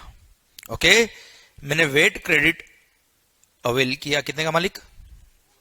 4.40 का. तो अल्टीमेटली मेरी कॉस्ट हो गई कितनी सर? 100. ओके मैंने वैल्यूडेशन किया फिर 40 का. टोटल 140. ये मेरा हो गया sale price of the marker, ये मेरा आउटपुट गुड्स. ओके सर जब मैं इसको बेचूंगा सबसे पहले क्या लगेगा? एक्साइज सपोज 10% होता है 14. टोटल 154. जब बेचूंगा अगेन क्या लगेगा? VAT. VAT is the rate suppose 4% again कितना होता सर? 6 पॉइंट बोलो ना भाई 16. Okay clear sir. टोटल 160.16. ये हमारा सेल इनवॉइस बन गया 160.16 का इनडायरेक्ट टैक्स है। मैंने आपको 160.16 में सेल कर दिया, आपसे मैंने 160.16 ले लिया। इसमें से 14 क्या है जल्दी बताओ फास्ट। 14 क्या है? एक्साइज। किसको पे करना है? आवाज नहीं आ रही ओए। ओके, कैसे पे करूंगा? मेरे पास 10 का क्या पड़ा है, तो I will use send credit of rupees 10 and balance 4 I will pay. Good out? Okay. 6.16 कैसे पे करूंगा मालिक? 4.40 का वेट क्रेडिट यूज करूंगा और बैलेंस 1.76 पे कर दूंगा। यस या नो? चलिए, मेरा क्वेश्चन आपसे ये है, मेरा क्वेश्चन एक सिंपल सा आपसे ये है, मान लो कभी मेरे पास सेंड क्रेडिट एक्स्ट्रा पड़ा है, मान लो 20 का लाइबिलिटी, 20 का क्रेडिट पड़ा है सर, और लाइबिलिटी केवल 14 की है सर। सपोज 6 रुपये एक्स्ट्रा पड़ा है मेरे पास सेंड क्रेडिट और वेट क्रेडिट कम है सर। क्या सेंड क्रेडिट वेट की लाइबिलिटी को पे करने में काम ले सकता हूं क्या सर मैं? आवाज नहीं आ रही सर। पक्का नहीं? क्यों नहीं? Different governments. आपने एक्साइज पे किया था किसको? क्रेडिट भी कौन देगा? क्या वेट की लायबिलिटी के लिए सेंड क्रेडिट यूज कर सकते हैं क्या सर हम? चलो रिवर्स कैसे लेते हैं। मान लो कभी वेट का क्रेडिट एक्स्ट्रा पड़ा है, मान लो suppose if you have extra credit of VAT, can you use it for payment of liability of central tax excise? आवाज नहीं आ रही ओए। Why not? क्योंकि आपने वेट किसको पे किया है? स्टेट गवर्नमेंट को। क्लियर? क्या सेंट्रल गवर्नमेंट क्रेडिट देगी कभी इसका? नहीं। क्लियर? समझे मेरी बात? इसलिए वेट का क्रेडिट वेट में काम आएगा, सेंड क्रेडिट सेंड के लिए ही काम आएगा सर। यस या नो? कारण क्या है? गवर्नमेंट, सेंट्रल गवर्नमेंट और स्टेट गवर्नमेंट, जिसकी रेवेन्यू जिसको मिला वही क्रेडिट देगा ना यार। Simple logical. पक्का? ओके चलिए, अब मेरा क्वेश्चन अगेन आपके लिए आ गया है क्या, आखिर 10 का क्रेडिट क्यों मिला? जल्दी से, क्योंकि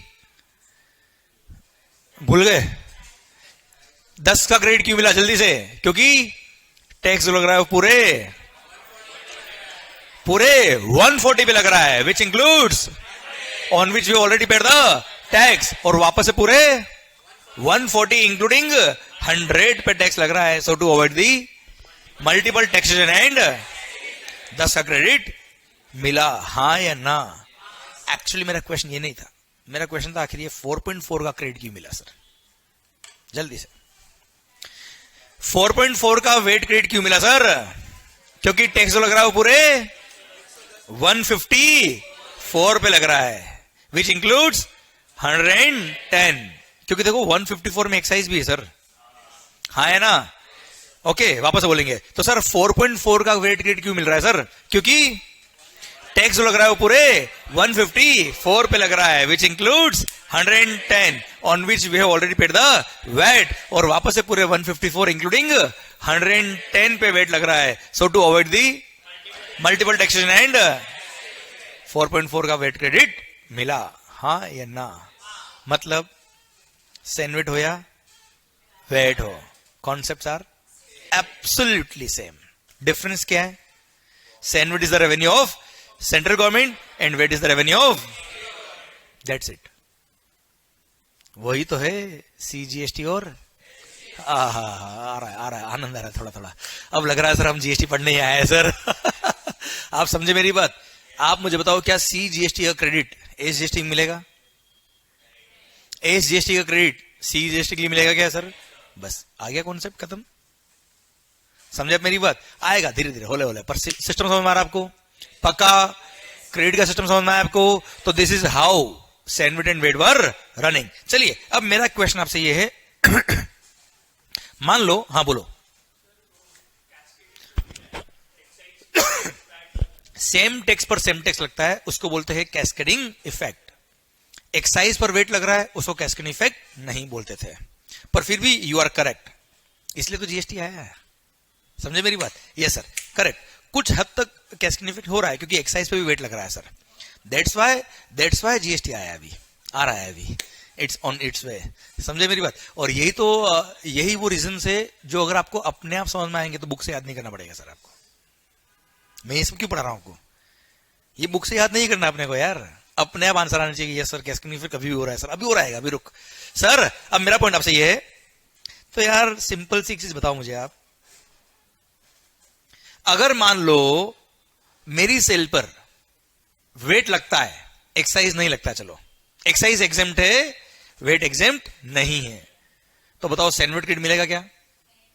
आवाज नहीं आ रही, देखो यार, वेट क्रेडिट पक्का पक्का। चलो अगर मेरी सेल पर एक्साइज लगता है पर वेट एग्जेम्प्ट है, तो सैंडविच क्रेडिट मिलेगा पर वेट क्रेडिट पक्का।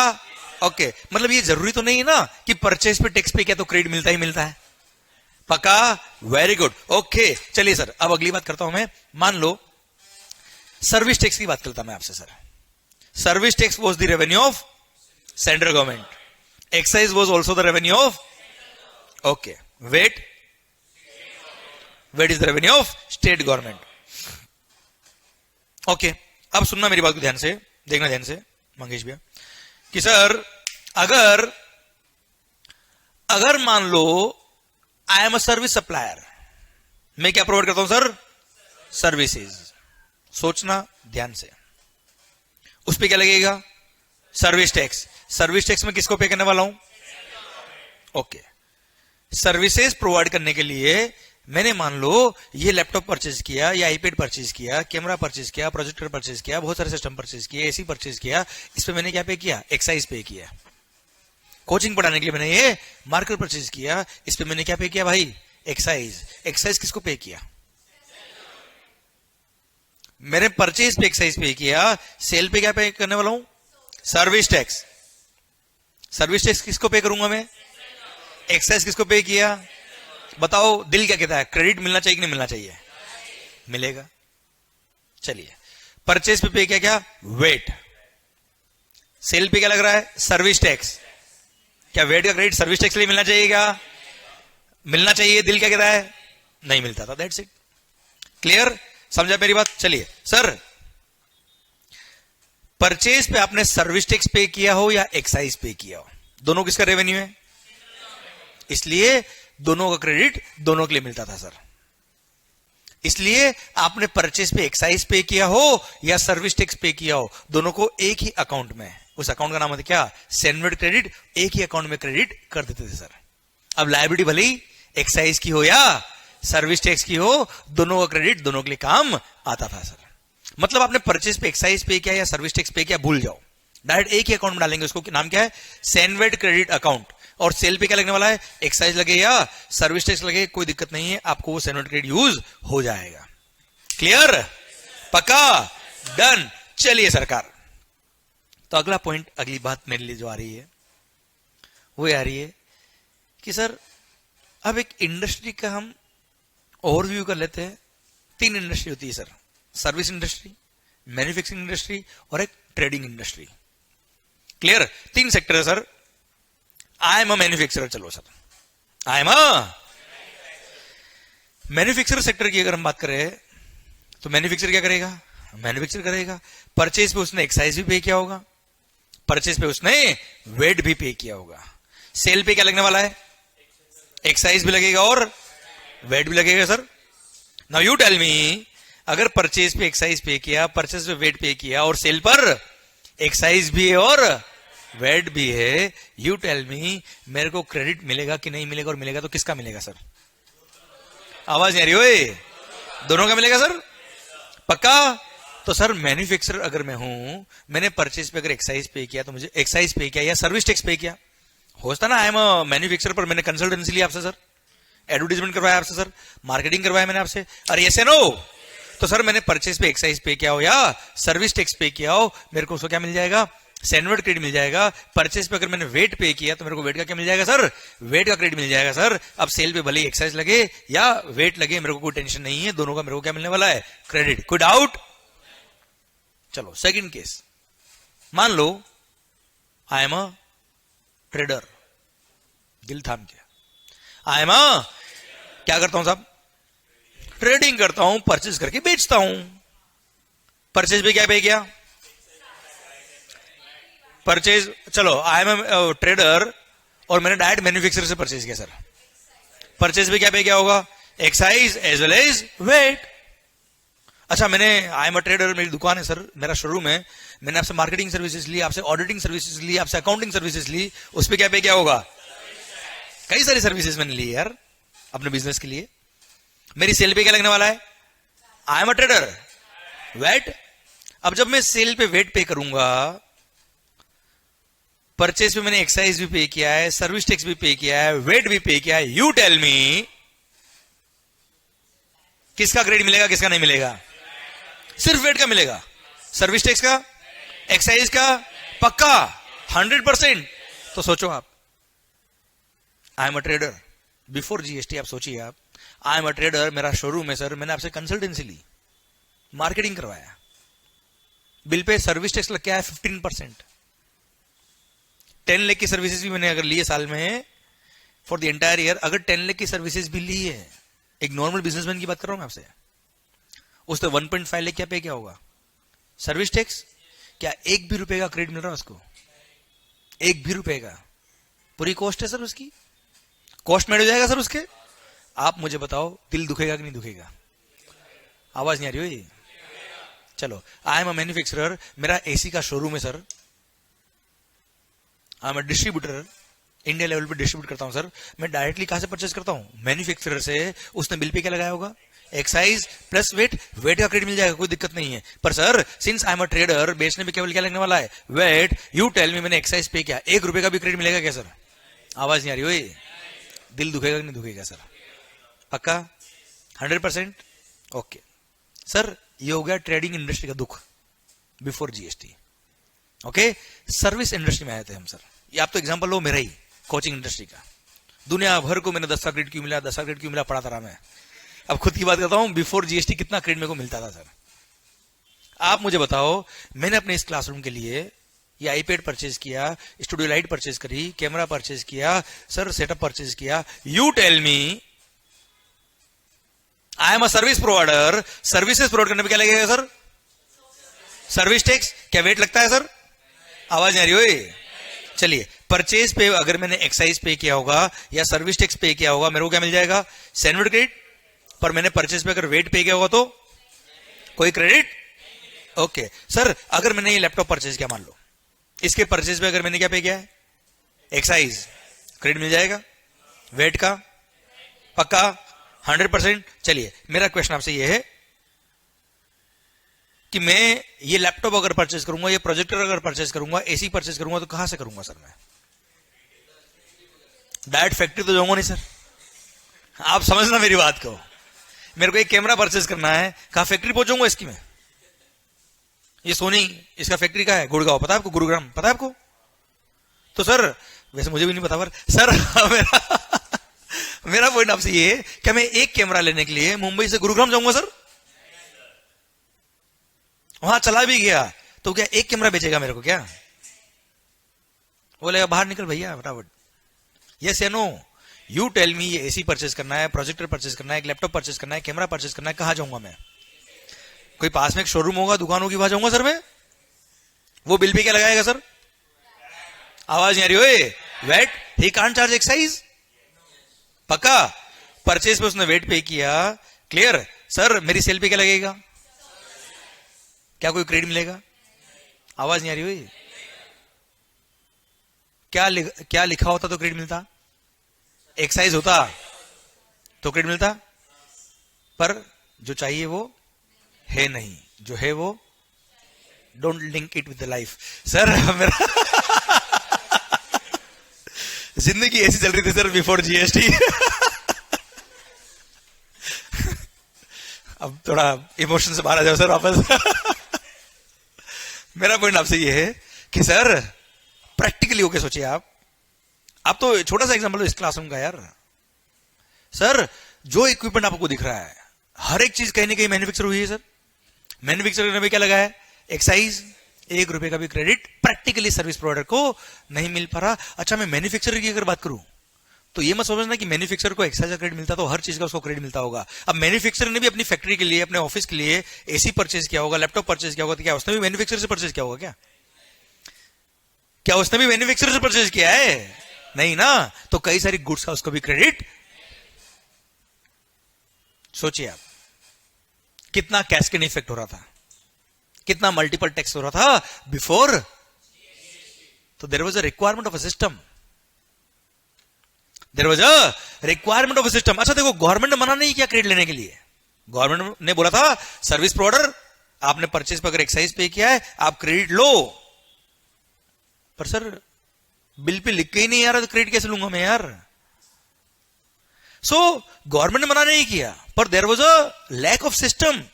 ऐसा सिस्टम की जरूरत थी कि यार हमको परचेज पे टैक्स जो पे किया है वो हमारा हक है यार, it's our right to take the credit, पर मिल नहीं पा रहा था. Clear. So there was a need of a system so that credit जो है वो एकदम स्मूथ फ्लो करने लग जाए. हाँ है ना.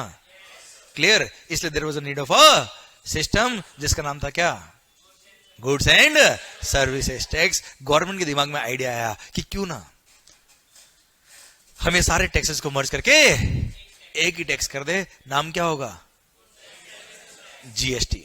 गुड्स हो या सर्विसेज हो, एक ही टैक्स, वन नेशन. अभी वन मार्केट बाद में आएगा थोड़ी देर बाद. One nation one tax, yes या नो.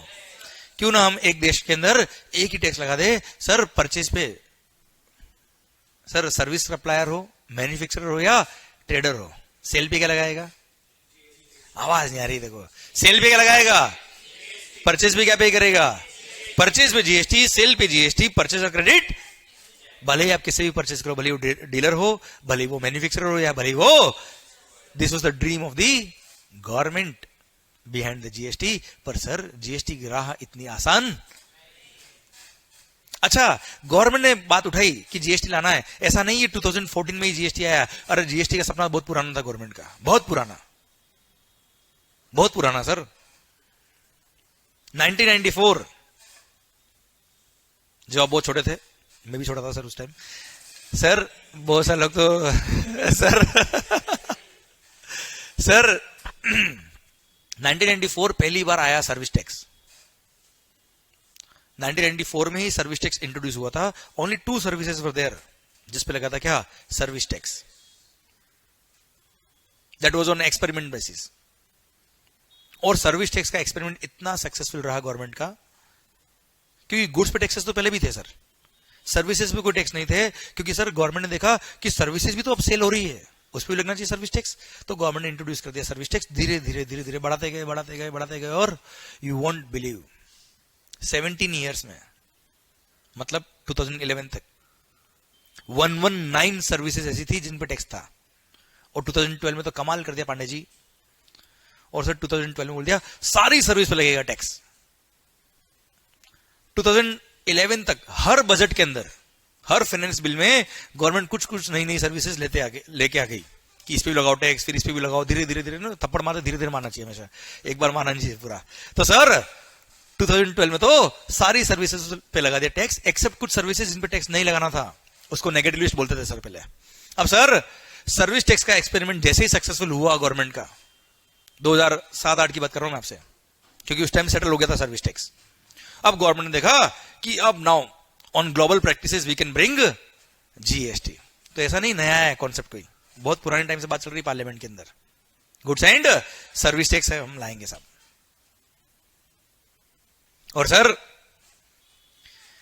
एक्साइज था ही, सेल्स टैक्स था ही, सर्विस टैक्स भी आ गया. तो गवर्नमेंट बोला एक काम करते सबको मर्ज करते थे. इनफैक्ट जब कांग्रेस गवर्नमेंट थी 2010 दिसंबर की बात कर रहा हूं मैं आपसे, दिसंबर 2010 कांग्रेस गवर्नमेंट, इतना हार्ड वर्किंग लोग थे वो, क्या बताऊं मैं आपको सर. अभी पता पड़ेगा 2 मिनट को. अब सर दिसंबर 2010 पार्लियामेंट का सेशन चल रहा था सर. आईसीआई हेडक्वार्टर पे लेटर आता है सर. आईसीआई हेडक्वार्टर दिल्ली में लेटर आया पार्लियामेंट की तरफ से कि sir we want to bring GST in India. और आप अपना डेलीगेशन भेजिए, आप अपना डेलीगेशन भेजिए इन दी parliament to say some words about this act. और उन्होंने जीएसटी एक्ट बना दिया था, बहुत मेहनत करके, पूरा सिंगापुर वगैरह से कॉपी करके पेस्ट कर दिया था सर. सर कुछ फॉरेन कंट्री से कॉपी करके पेस्ट. और जीएसटी एक्ट रेडी था. और इनफॉर्मली आईसीआई को इन्फॉर्म कर दिया था कि तुम प्रेजेंटेशन कुछ भी दो, आएगा तो जीएसटी ही. कुछ भी, और आईसीआई को कुछ 20 मिनट का वक्त दिया, 20 मिनट्स, देश का पूरा टैक्स सिस्टम चेंज हो रहा है, and they give the time of 20 minutes to the ICI. That was an insult of the ICI. और इनफॉर्मली बोल दिया कि आएगा तो जीएसटी, पर उनको नहीं पता था आया तो मोदी जी है. सर अब पॉइंट ये है, दिसंबर 2010 पार्लियामेंट का सेशन आईसीआई ने डेलीगेशन हेड करते हुए भेजा सर, एंड वहां पर 5 मिनट का स्पीच दिया, 5 मिनट तक. ना कांग्रेस आई ना जीएसटी आया सर. 5 मिनट उन्होंने बोला no doubt, and this is the reality, no doubt GST should be there, there should be tax reform in India, but without the study of India. आप ऐसे country से copy करके paste कर रहे हो जो हमारे किसी स्टेट से छोटे हैं सर, सिंगापुर वगैरह, महाराष्ट्र से छोटे सर.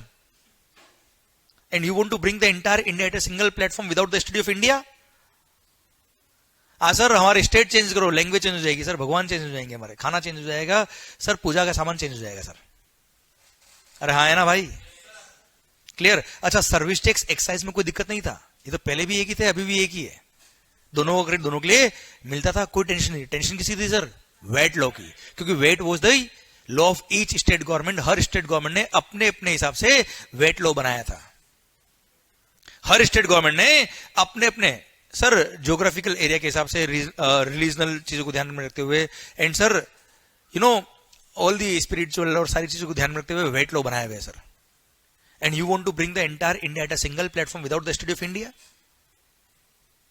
मुंबई का नरीमन पॉइंट, कोलकाता का झवेरी बाजार, दोनों मेट्रो सिटी, दोनों का पीक एरिया, दोनों की प्रॉपर्टी रेट्स कंपेरेबल नहीं है. How can you bring the entire India at a single platform without the study of India. Every member of parliament, भले वो बीजेपी का हो, भले वो कांग्रेस का हो, everybody was with ICI, and वहीं पर मैटर क्लोज. एंड सर ना हो पाया, ना हो पाया सर. और बार में न्यूज में आके इन्होंने ये बोला कि हाँ बस अगले सेशन में आ जाएगा, फरवरी सेशन में आ जाएगा. फरवरी खत्म हुआ, जुलाई में आ रहा है सर बस, जबकि पप्पू पास ना हुआ. सर पॉइंट मेरा आपसे ये, तो sir ultimately point was that कि without the study of India you can't bring the GST at a single platform. तो सर अब आइडिया आप क्या करें सर? तो बोला एक काम करते हैं, अगर जीएसटी आएगा तो क्या सारा रेवेन्यू सेंट्रल गवर्नमेंट का होगा? क्योंकि इसके अंदर स्टेट के टैक्सेस मर्ज हो रहे हैं ना सर. अब central levies and state levies दोनों अगर सब्सिड्यूम हो रही है तो रेवेन्यू दोनों को मिलना चाहिए सर. तो सर वहां से आइडिया आया कि एक काम करते हैं, हम भी डुअल मॉडल जीएसटी लाएंगे सर. डुअल मॉडल मतलब सीजीएसटी एंड एसजीएसटी. जैसे अभी भी क्या था सर, एक्साइज और VAT. Same way CGST and SGST. SGST will be the revenue of, and CGST will be the revenue of CGST and SGST. They came out with the idea of CGST and SGST. समझा मेरी बात? Clear? तो sir CGST was the revenue of central government and SGST is the revenue of state government. अब sir GST का idea तो आ गया sir, अब implement करना है सर इसको. क्लियर? अब CGST भी ले आएंगे, SGST भी ले आएंगे. अब पॉइंट आया क्या? One nation. अगर CGST और SGST ले आए तो बात तो वही होगी सर, एक्साइज और वेट. तो फिर जीएसटी लाने से क्या फायदा सर? चलने तो जो चल रहा है वो. यस या नो? तो सर गवर्नमेंट ने बोला नहीं नहीं, टैक्स तो एक ही रहेगा सर. टैक्स तो मतलब एक्ट सब तरफ सेम रहेगा सर. अब अगर एक्ट सब तरफ सेम रहेगा, समझना बात को ध्यान से सर, मतलब एक्ट बनाएगा कौन? हम कौन? सेंट्रल गवर्नमेंट या स्टेट गवर्नमेंट? बहुत. कैसे बनाएंगे सोचिए आप ध्यान से भाई. अगर जीएसटी एक्ट बनाना है, अगर वो पावर सेंट्रल गवर्नमेंट को दे दे पूरा, तो स्टेट की पावर तो खत्म. स्टेट की अगर पावर खत्म हो गई बिल्कुल, तो क्या कोई स्टेट गवर्नमेंट एग्री करेगा इसके लिए? सर इंडियन कॉन्स्टिट्यूशन में अमेंडमेंट करना था सर, भारतीय संविधान में. जब तक स्टेट गवर्नमेंट एग्री नहीं करेगी सारी, तब तक ये पॉसिबल नहीं हो पाएगा कि जीएसटी इंडिया में आ जाए, क्योंकि इंडियन कॉन्स्टिट्यूशन में चेंज करना था सर. अब सर अगर एक्ट बनाने का पावर सेंट्रल गवर्नमेंट को दे दे, तो स्टेट गवर्नमेंट कभी भी एग्री नहीं करेगी. अच्छा स्टेट गवर्नमेंट को अगर पावर दे दे, तो स्टेट गवर्नमेंट तो अपने हिसाब से सोचेगी ना यार। Maharashtra will think for Maharashtra only, Rajasthan will think for Rajasthan angle. Clear? तो सर वो कैसे होगा? बात वहां पे अटक गई वापस से कि एक्ट कौन बनाएगा। तो फिर अभी आपने कहा ना हम सब मिलके बनाएंगे, बोला ना आपने। क्या करेंगे सर? हम ये जो एक्ट बनाएंगे वो क्या करेंगे? क्योंकि अगर अलग अलग एक्ट बन गया तो बात तो वही आ गई सर, वेट और एक्साइज वाली। हम सब मिलके बनाएंगे। अब मिलके कैसे बनाएंगे सर? तो इसलिए they formed a GST council. इसलिए जीएसटी काउंसिल बनाया गया। GST council is the representation of the central government as well as the all the state governments. GST council एक बनाई गई जिसके चेयरमैन यूनियन फाइनेंस मिनिस्टर रहेंगे सर हमारे, जैसे अभी निर्मला सीतारमण जी है। क्लियर? एंड उनके कुछ मेंबर्स होंगे एंड हर स्टेट गवर्नमेंट के भी कुछ नॉमिनेटेड मेंबर्स होंगे जो हर स्टेट गवर्नमेंट अपने मेंबर्स नॉमिनेट करके वहां भेजेगी सर। तो that will be a GST council. और जीएसटी काउंसिल मिलकर डिसाइड करेगी कि एक्ट में क्या होना चाहिए। जीएसटी काउंसिल क्या करेगी? मिलके डिसाइड करेगी ये होगा, और वो जो मिलके डिसीजन लेंगे वो फिर भेजेंगे किसको? सेंट्रल गवर्नमेंट को और सारे स्टेट गवर्नमेंट को, और वो डिसीजन जो होगा सबके लिए कॉमन होगा एंड सारे लोग एग्री करेंगे तो सेंट्रल गवर्नमेंट भी इसको इंप्लीमेंट करेगी और सेम डे।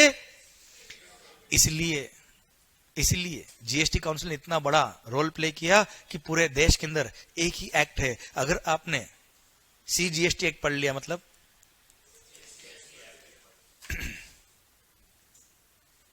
क्लियर? जो सीजीएसटी एक्ट में लिखा है एब्सोल्युटली वही का लिखा है सर। क्लियर? समझा मेरी बात? इसलिए जो रेट ऑफ टैक्स सीजीएसटी का वही किसमें है? एसजीएसटी में। अब अगर एसजीएसटी को कोई अमेंडमेंट करना है तो क्या करेंगे सर? मान लो किसी गुड्स पर रेट ऑफ टैक्स है सीजीएसटी की 9% और एसजीएसटी की कितनी है सर? 9%। मान लो साहब वेस्ट बंगाल में गवर्नमेंट बोलती है कि नहीं, हमको हमारे यहां पे एसजीएसटी में 6% करना है। क्या वो कर सकते हैं? सोचो अगर ये पावर उनको दे दे तो क्या हो? 6% कर दिया। जैसे ही वहां पे 6% किया एसजीएसटी, सीजीएसटी भी कितना करना पड़ेगा? अब सीजीएसटी मतलब सेंट्रल गवर्नमेंट। सेंट्रल गवर्नमेंट ने अगर 6% कर दिया तो सारी स्टेट गवर्नमेंट को, तो पूरे देश में जितने भी स्टेट्स हैं सब में कितना? ममता मैडम बोले ये कल नहीं वापस 9 करते थे यार, एक काम करते हैं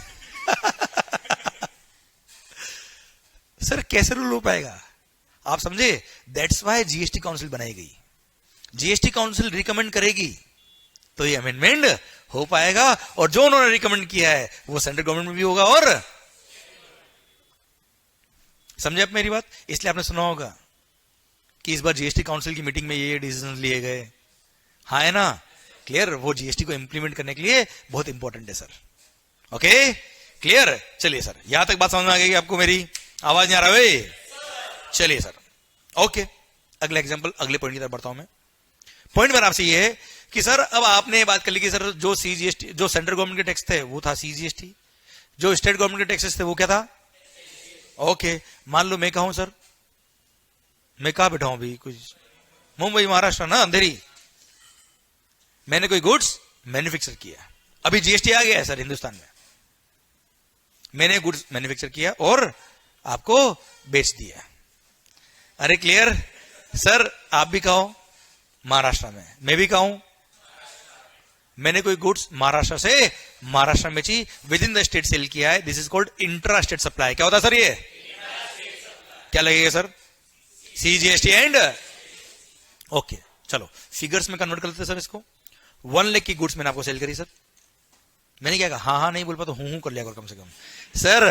1 लाख की कोई गुड्स मैंने आपको सप्लाई करी। क्लियर?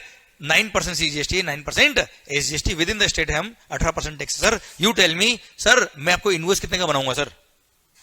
1 लाख प्लस 9% सीजीएसटी, 9% पक्का? ओके, तो मैंने आपके लिए इनवॉइस बना दिया। 9% सीजीएसटी, 9% एसजीएसटी, 9 लाख रुपए 1 लाख पर 9,000 रुपए मैंने सीजीएसटी ले लिया, 9,000 रुपए मैंने एसजीएसटी ले लिया, आपसे कलेक्ट किया। इनडायरेक्ट टैक्स है, मैं किसको पे करूंगा?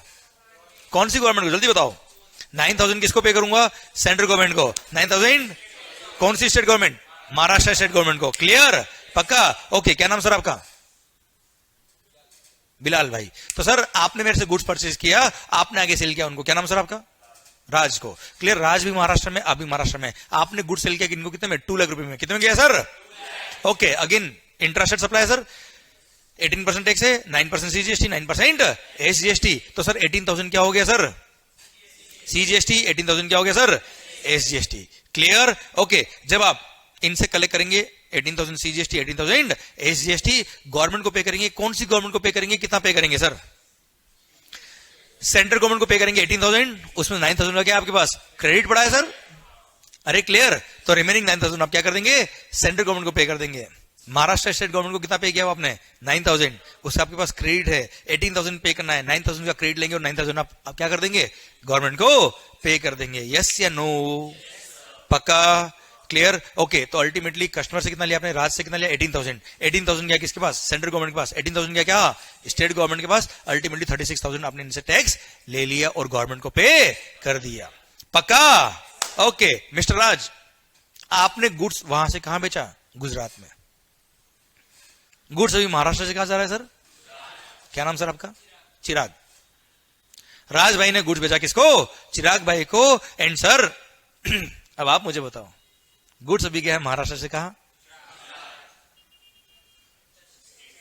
This is what is called inter state supply. अब रेवेन्यू किसको दूंगा मैं? सेंट्रल को। पक्का? Before GST inter state sale पे लगता था सीएसटी। सीएसटी मिलता था किसको? स्टेट गवर्नमेंट को, और बाद में डिस्ट्रीब्यूट होता था सेंट्रल गवर्नमेंट को। पर आप मुझे बताओ, अभी सारा रेवेन्यू अगर सेंट्रल को दे दे तो क्या स्टेट गवर्नमेंट मानेगी? स्टेट गवर्नमेंट एग्री करेगी? बोले नहीं सर। वाह भाई मोदी जी, आप ही सारे लड्डू हो गए क्या हाथ में? है ना? क्या स्टेट गवर्नमेंट एग्री करेगी? इसलिए एक नया टैक्स इंट्रोड्यूस किया, नाम क्या था sir? IGST, integrated goods and services tax. CGST plus SGST. जो रेट सीजीएसटी का होगा प्लस एसजीएसटी सर, वो हो जाएगा कितना? आईजीएसटी। क्लियर? तो 9% सीजीएसटी, 9% एसजीएसटी हो गया कितना? 18% आईजीएसटी। जब आपने गुड्स महाराष्ट्र से कहा बेचा साहब, क्या लगेगा? आईजीएसटी। मान लो टैक्स का अमाउंट था कितना? 50,000। वैल्यू छोड़ो भी आप, आईजीएसटी इज द 50,000। क्लियर? अब मेरा क्वेश्चन आपसे यह है कि आपने मिस्टर चिराग से, मिस्टर राज ने क्या किया होगा? 50,000 रुपये आईजीएसटी कलेक्ट किया होगा सर, 18% से जो भी अमाउंट बन रहा है। क्लियर? अब 50,000 आपने जो आईजीएसटी कलेक्ट किया है वो किसको पे करोगे आप? तो सर गवर्नमेंट ने क्या किया? Sir this account is managed by central government. तो पहले आप आईजीएसटी पे करेंगे, एक अलग फंड बनाया गवर्नमेंट ने। क्या किया सर? सीजीएसटी का फंड अलग, एसजीएसटी का फंड अलग, आईजीएसटी का फंड अलग। आपने आईजीएसटी पे करना है सर। अब 50,000 आपको आईजीएसटी पे करना है। परचेज पे क्या पे किया है सर इन्होंने? CGST and SGST 18,000 each. आप मुझे बताओ, क्रेडिट मिलना चाहिए कि नहीं मिलना चाहिए? दिल क्या कहता है आपका, मिलना चाहिए कि नहीं मिलना चाहिए सर? बिल्कुल मिलेगा सर। बिफोर जीएसटी अगर आपने इंटर स्टेट सेल किया तो उस पर लगता था सीएसटी, और सीएसटी का कोई क्रेडिट नहीं मिलता था। मतलब आपने जब परचेज किया ना उसको क्रेडिट नहीं मिलता था, सेल पे मिल जाता था भली। चलिए वो बात बाद में करता हूं मैं। पर अभी आपने क्या पे किया? आपने आईजीएसटी पे करना आपको। परचेज पे क्या पे किया हुआ है सर आपने? CGST and SGST. अब सर 18,000 सीजीएसटी, 18,000 एसजीएसटी, और सर आईजीएसटी पे करना है। IGST is a separate account sir. अब आप मुझे बताओ, 50,000 रुपये आईजीएसटी पे करने के लिए इनको क्या करना पड़ेगा सर? 18,000 सीजीएसटी का क्रेडिट यूज करेंगे, 18,000 एसजीएसटी का क्रेडिट यूज करेंगे, और बैलेंस 14,000 पे कर देंगे। ओके? आवाज नहीं आ रही हुई? अब एक बात समझना आप, अगर 50,000 आईजीएसटी पे करने के लिए आपने 18,000 एसजीएसटी का क्रेडिट यूज किया है, 18,000 सीजीएसटी का क्रेडिट यूज किया है, फंड कहां जाना चाहिए था? आईजीएसटी अकाउंट में। यस या नो? 18,000 पहले किसको पे किया आपने? स्टेट गवर्नमेंट को। 18 किसको पे किया हुआ है? जबकि अकाउंट में कहा जाएगा अभी? आईजीएसटी अकाउंट में। हाँ है ना? तो पता है जितना आपने क्रेडिट जो जिस टैक्स का आपने क्रेडिट आईजीएसटी को पे करने के लिए यूज किया, उतना उतना उन गवर्नमेंट से फंड मांगेंगे, इस अकाउंट डालो सर। क्लियर? अब सर क्या होगा, 18,000 जो सीजीएसटी का आपने क्रेडिट यूज किया है, सेंट्रल गवर्नमेंट को बोलेंगे उतना अमाउंट आपके सीजीएसटी अकाउंट से निकाल के काढ़ा लो सर। और सर महाराष्ट्र गवर्नमेंट को बोलेंगे भाई साहब हो गया, ले आओ वापस पैसे सर। एंड 18,000 एसजीएसटी से निकल के कहा जाएगा, आवाज नहीं निकाल जाएगा सर। अब बताओ फंड का पड़ा है, कितना पड़ा है? क्योंकि सीजीएसटी से 18 निकाल दिए, 18 निकाल दिए एसजीएसटी से, और 14 आपने और पे कर दिया, तो आईजीएसटी अकाउंट में कितना पैसा है सर? सीजीएसटी में 0, एसजीएसटी में फंड का है, गुड्स का है, गुड्स का है गुजरात, हाँ है ना सर? कहां पे गुड्स? गुजरात से आपने कहा बेचा? गुजरात में बेच दिया सर। चलो गुजरात से आपने कहा बेचा? राजस्थान बेचा सर। Clear sir? गुजरात से जब गुड्स जाएगा Rajasthan, again it is a interstate supply, क्या लगेगा सर इस पे? IGST. Suppose 75,000 was the IGST liability, आपने सेल पे आईजीएसटी पे किया, कलेक्ट किया कस्टमर से, अब सर परचेज पे आपने आईजीएसटी पे किया 50,000 रुपए का, क्या करेंगे आप? 25,000 आप और पे करेंगे और 50,000 का आप आईजीएसटी का क्रेडिट ले लेंगे सर, पक्का। अब फंड का है सर, जल्दी बताओ। गुड्स का पहुंच गया, गुड्स का पहुंच गया राजस्थान। Clear sir? मान लो आपने राजस्थान से अगेन कहा बेच दिया? राजस्थान में बेच दिया सर। अब राजस्थान से राजस्थान में सेल हुआ, क्या लगेगा? This is what is called intrastate. And sir क्या लगेगा? CGST and SGST. Suppose 1 lakh was the tax, 50,000 is the CGST, 50,000 is the SGST. Yes and no? Purchase पे क्या पे क्या हुआ सर?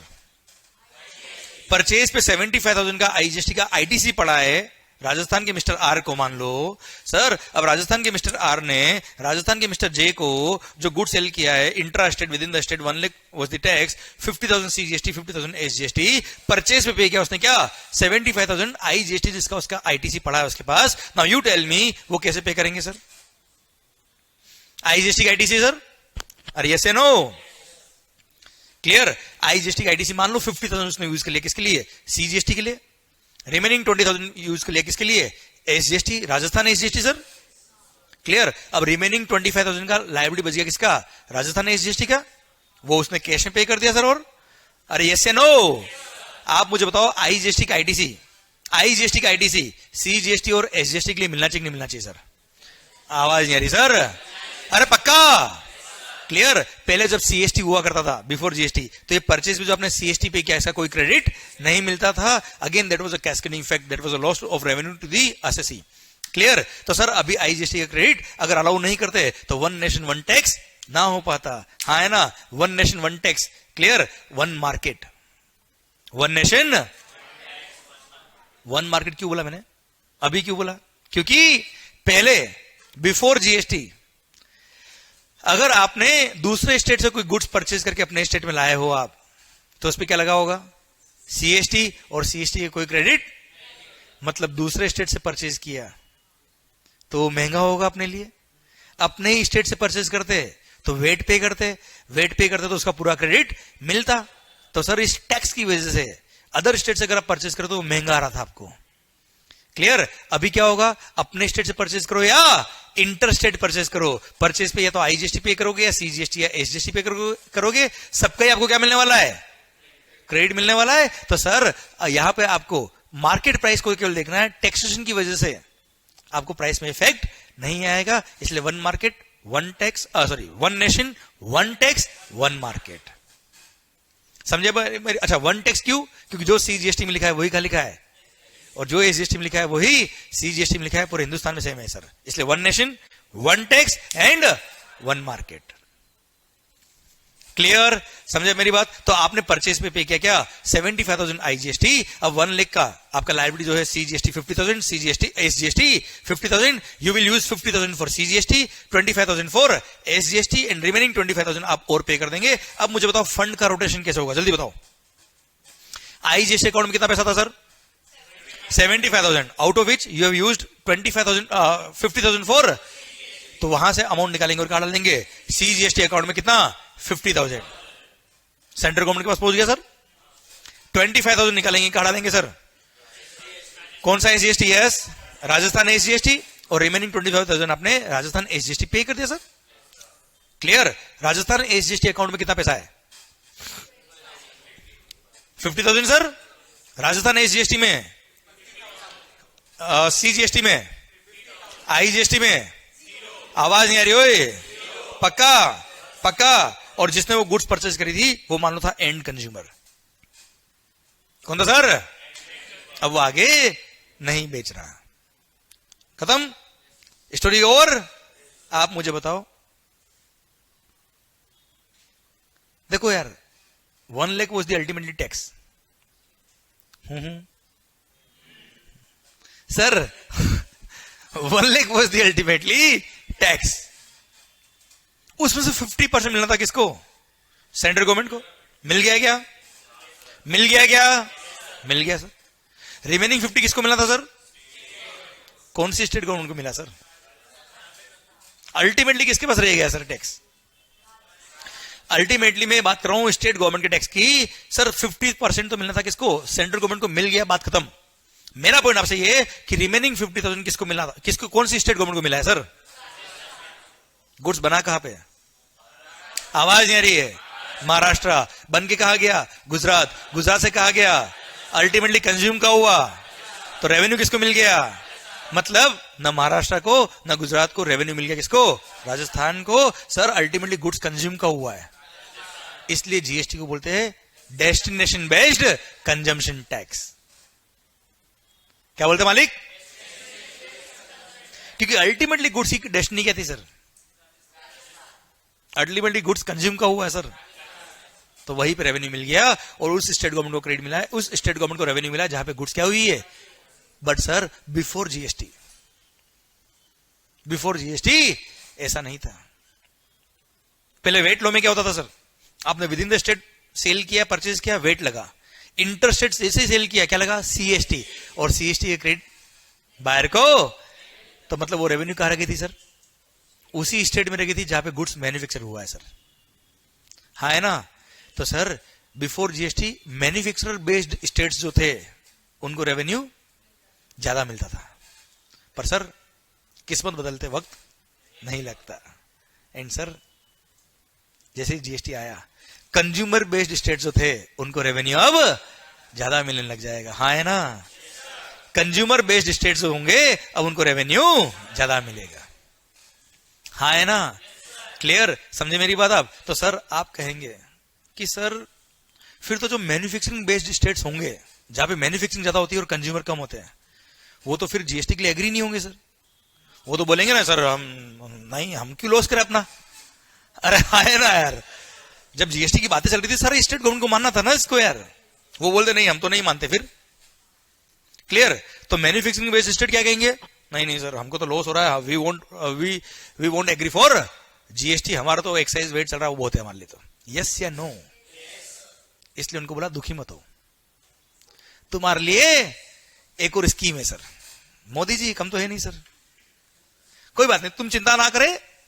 अगर तुमको लॉस होगा तो हम उसको क्या करेंगे? कंपनसेट करेंगे। क्या करेंगे सर? अब कंपनसेट कौन करेगा सर? Central government. वाह, सेंट्रल गवर्नमेंट के लिए हम क्यों करें कंपनसेट? हमारा तो एक्साइज आ रहा था, अच्छा था हमारा तो एक्साइज, क्या दिक्कत है?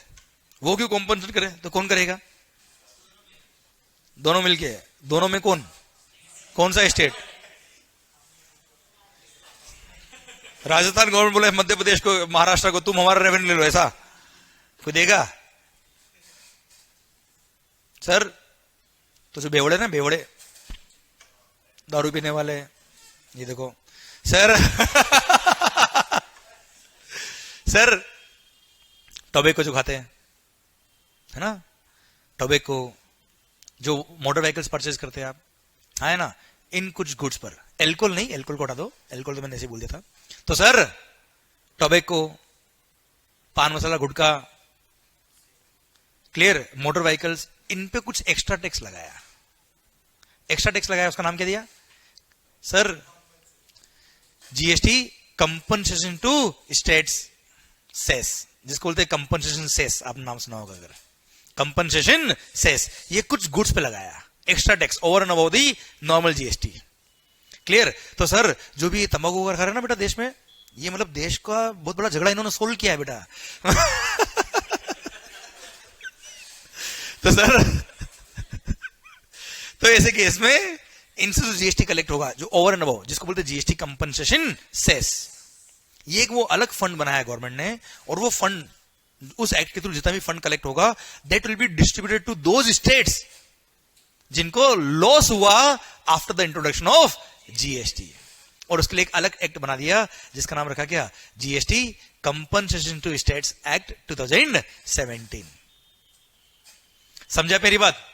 आवाज नहीं आ रही ओए? क्लियर? डन। तो sir one nation one tax one market के चक्कर में पता है कितने एक्ट बन गए? पता है कितने एक्ट बन गए? देखो ध्यान से बाब, सर देखना ध्यान से। एक तो बना मालिक क्या, क्लियर? अच्छा, एक बना क्या, अच्छा जहां पर स्टेट गवर्नमेंट से वहां तो एसजीएसटी एक्ट, हर स्टेट का अलग अलग एक्ट है सर। ये जैसे राजस्थान एसजीएसटी एक्ट अलग है, महाराष्ट्र एसजीएसटी एक्ट अलग है, गुजरात एसजीएसटी एक्ट अलग है सर। क्लियर? सर पर जो यूनियन टेरिटरीज है which are administered by central government, उनके लिए एक अलग एक्ट बना है, यूटीजीएसटी एक्ट। उनके लिए एक अलग एक्ट बन गया जिसका नाम क्या है भाई, यूटीजीएसटी एक्ट। क्लियर? और सर अभी अभी हमने एक नाम लिया क्या, GST compensation to states act.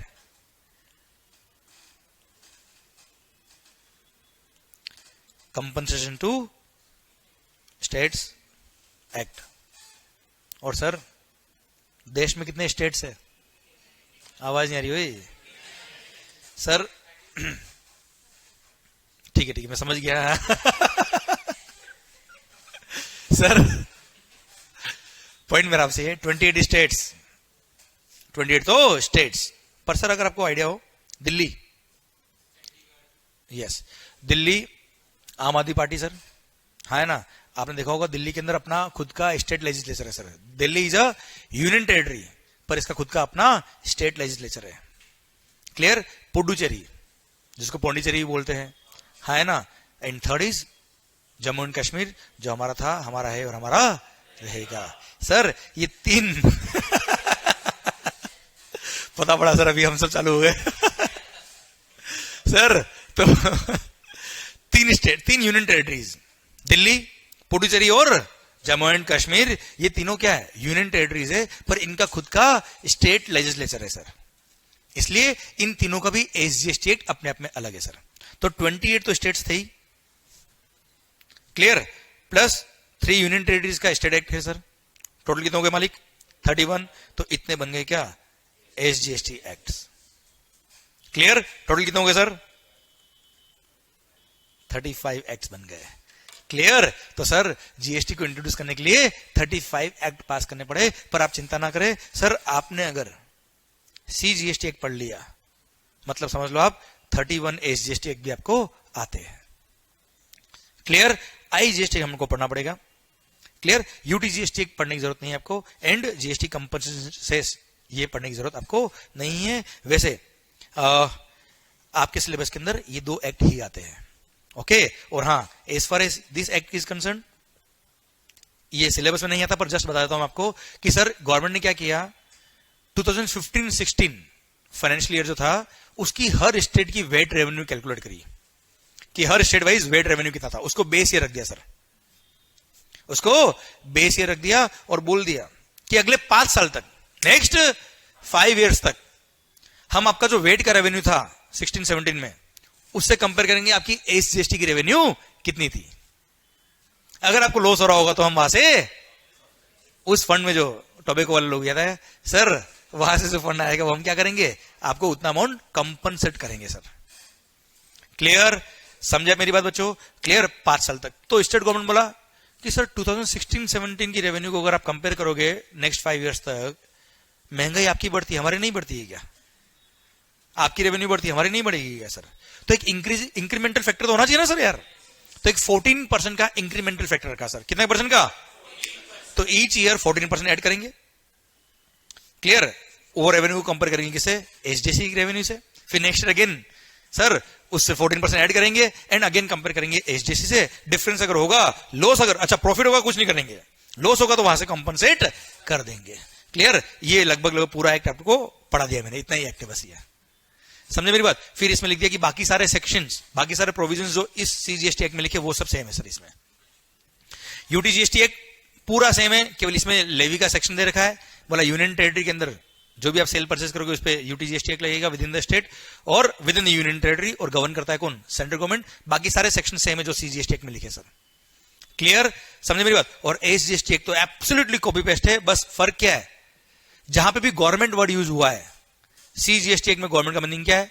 Central government, और एसजीएसटी में क्या है सर? State government. और 2-3 सेक्शन चेंज थे, वो ट्रांजिशन प्रोविजन के टाइम पे, जब जीएसटी नया नया इंट्रोड्यूस हो रहा था तब पुरानी क्रेडिट के नए क्रेडिट में क्या करना है उस तरह के प्रोविजन में कुछ चेंज था, वो अब काम के सेक्शन नहीं रहे, वो वन टाइम एक्सरसाइज थी केवल सर 2017 में बस। क्लियर? मतलब अगर आपने सीजीएसटी ढंग से पढ़ लिया तो लगभग सारे एक्ट आपको आ जाएंगे, इसलिए आपके सिलेबस में सीजीएसटी एक्ट है प्लस आईजीएसटी एक्ट है सर। क्लियर? और आपने अगर ये पढ़ लिया तो वन नेशन वन टैक्स पूरा कवर हो जाएगा सर आपका। क्लियर? पक्का 100%? तो शुरू करेगा सर जीएसटी। ओके तो सर एक छोटा सा ब्रेक ले लेते हैं, उसके बाद शुरू करते हैं हम।